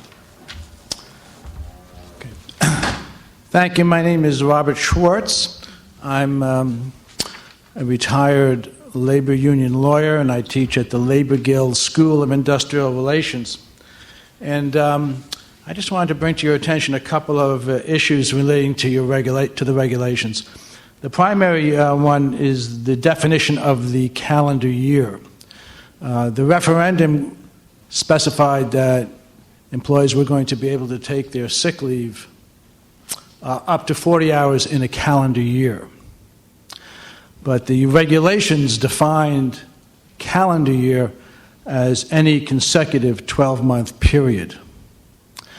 And I think that's a mistake. I think that the voters intended calendar year to mean what it is generally understood by calendar year, that is January 1st to December 31st. And if you look at the definitions in various dictionaries, including Merriam-Webster, calendar year is January 1st, December 31st. Calendar year is the Gregorian calendar year. It's true that under the FMLA, which is a parallel law, they provide leave rights 12 weeks in any 12-week period, in any 12-month period. But our law doesn't do that. Our law doesn't say any 12-month period. It says calendar year. And the reason I think it's a problem is that many employers, in applying the FMLA, perhaps the majority, have utilized a device by which they allocate leave over a retroactive 12-month period, what's called the rolling back method, so that each time an individual is absent, they go back 12 months to see if he or she has used 12 weeks of leave. It's a very confusing method. It's a method that employers have a very difficult time administering, but more importantly, it's a method that employees have a very difficult time in understanding where they stand. How much time do I have left? They never really understand that under the rolling back method. And I'm worried that your definition of the calendar year being any 12-month, any consecutive 12-month period opens the door for employers to utilize the rolling back method for the state sick leave law. And that's a particular problem because there's nothing in the regulations that requires employers to designate periods of time off as protected time or earned sick time. So employees aren't going to be notified that particular days are how many days they've used up. They're not going to be kept abreast by their employer. So it's important that we not allow the employer to use a method that would confuse employees so they wouldn't know where they stand. Thank you. Thank you, Mr. Schwartz. We'll take the comments back. It would be important to note that the rollback method you've described would be prohibited, a sort of shifting 12-month period, looking back, would be prohibited under the definition. But can clarify. Yeah, I agree. Keela Cox.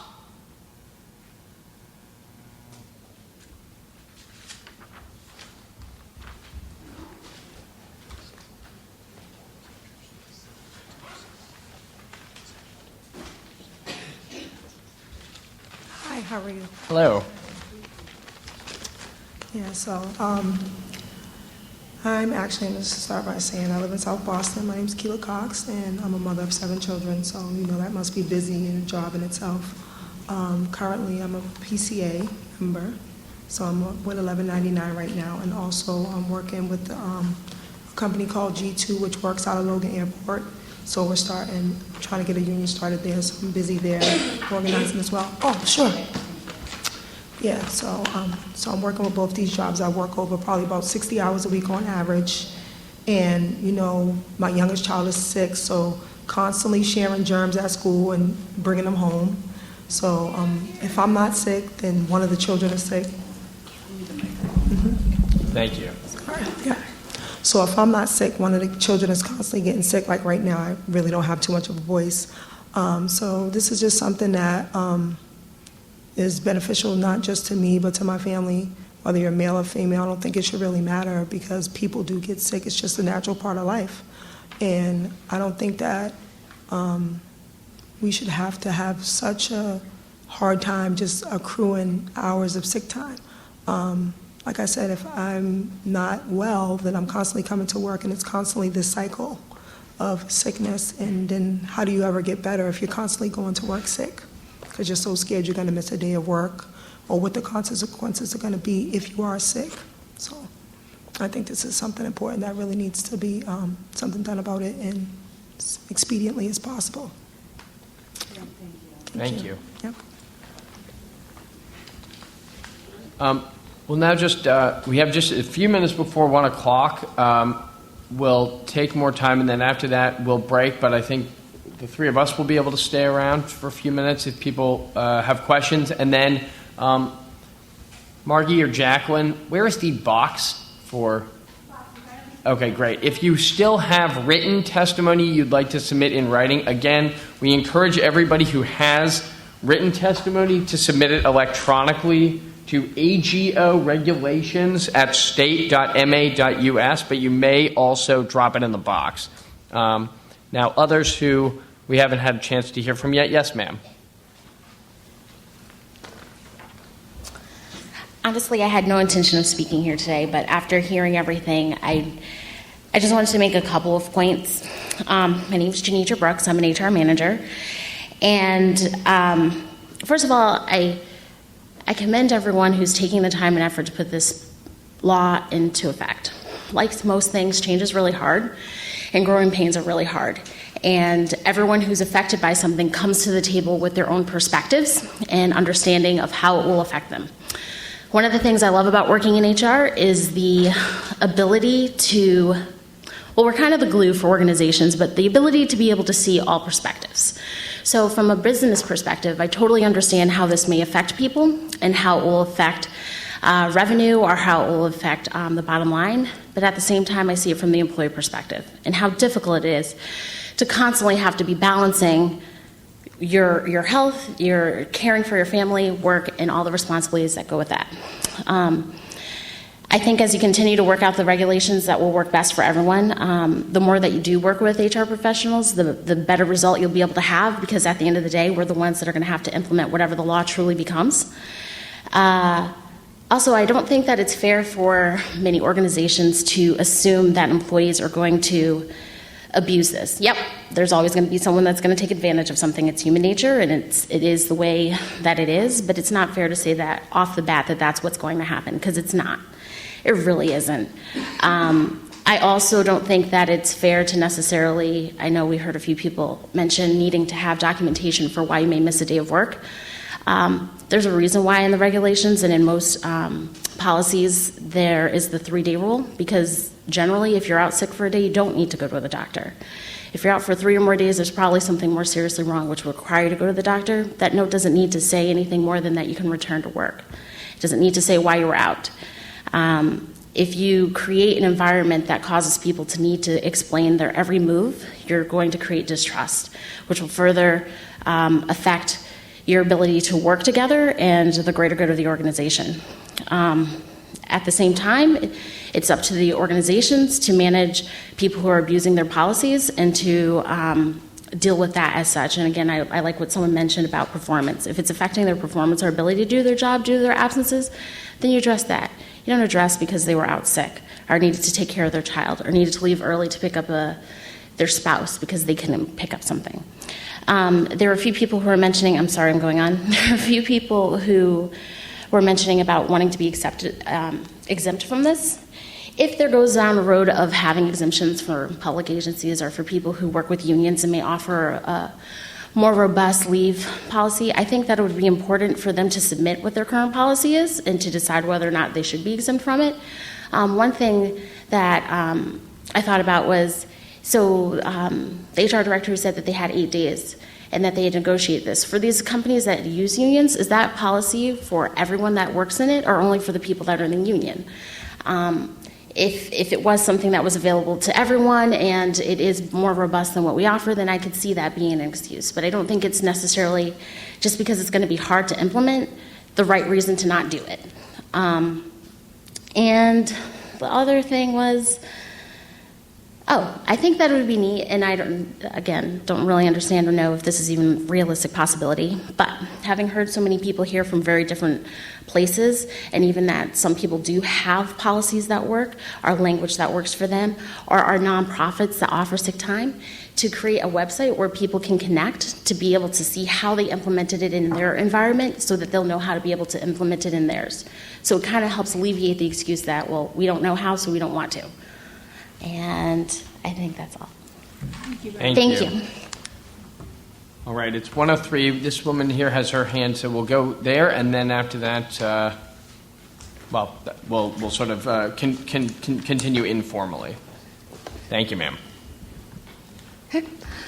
Thank you for holding these hearings, and want to say thank you to Paul, who recognized those of us in HR.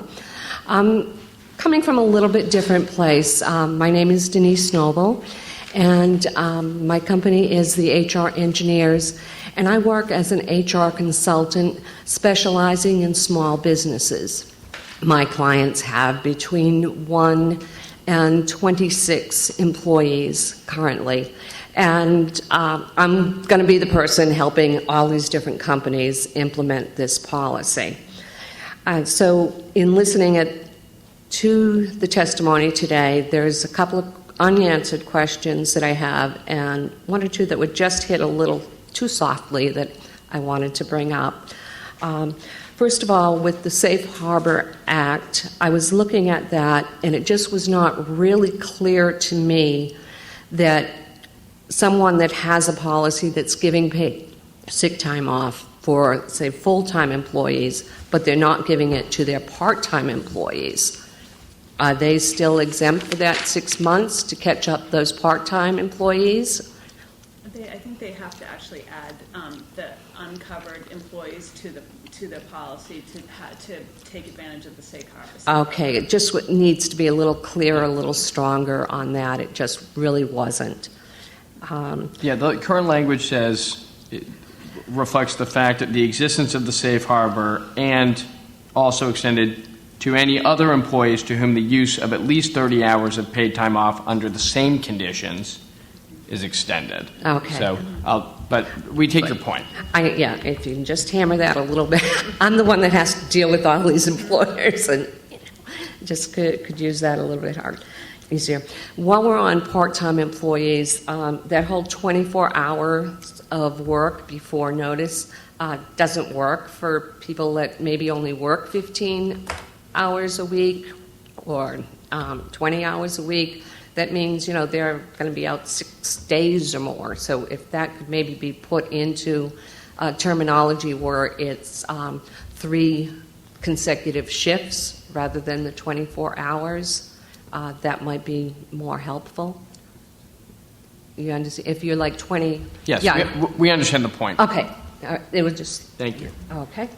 And then one issue was brought forward, and it's one that I'm going to hear a lot. So if you're implementing this and you cut other benefits in order to afford it. Now, it's one thing for a company with 1,000 employees, and I would say that would be immoral. My employers with 2 to 5, some of them have just coughed up more money for health insurance because they feel that was important. So I've had 2 or 3 that have just put in health insurance that were not required to. Mm-hmm. So, and they're paying like 50%. So I know I'm going to get pushed back, and so I just need that to be clarified as to whether or not you can adjust other benefits. And then the last, okay. And my last question was, it's come up several times in networking sessions. The language says about the time being allotted in 1-hour increments or the smallest unit the payroll works in. And I've heard from payroll people that some of their systems go down to 6 minutes. And I've been getting questions, what about people that, just don't feel well in the morning and they want to, they come in habitually 15 minutes late, and that can they put it on their sick time? So that's kind of one of the concerns that I'm hearing. And, I believe that employees, for the most part, put in everything, but these are the questions the small business owners have. So thank you very much for your time and all the work on the law. Thank you. Thank you so much for coming today. It is vital. Your participation is helping make this law and these regulations more workable and stronger every day. We know it's a lot of time to give, particularly those of you who've engaged so deeply with the law and the language of the draft regulations. We will have a final draft regulation published on the 19th of June on our website, if not before, and we will make sure to notify anybody who's participated in these hearings of future materials that are coming out as they do. Thank you.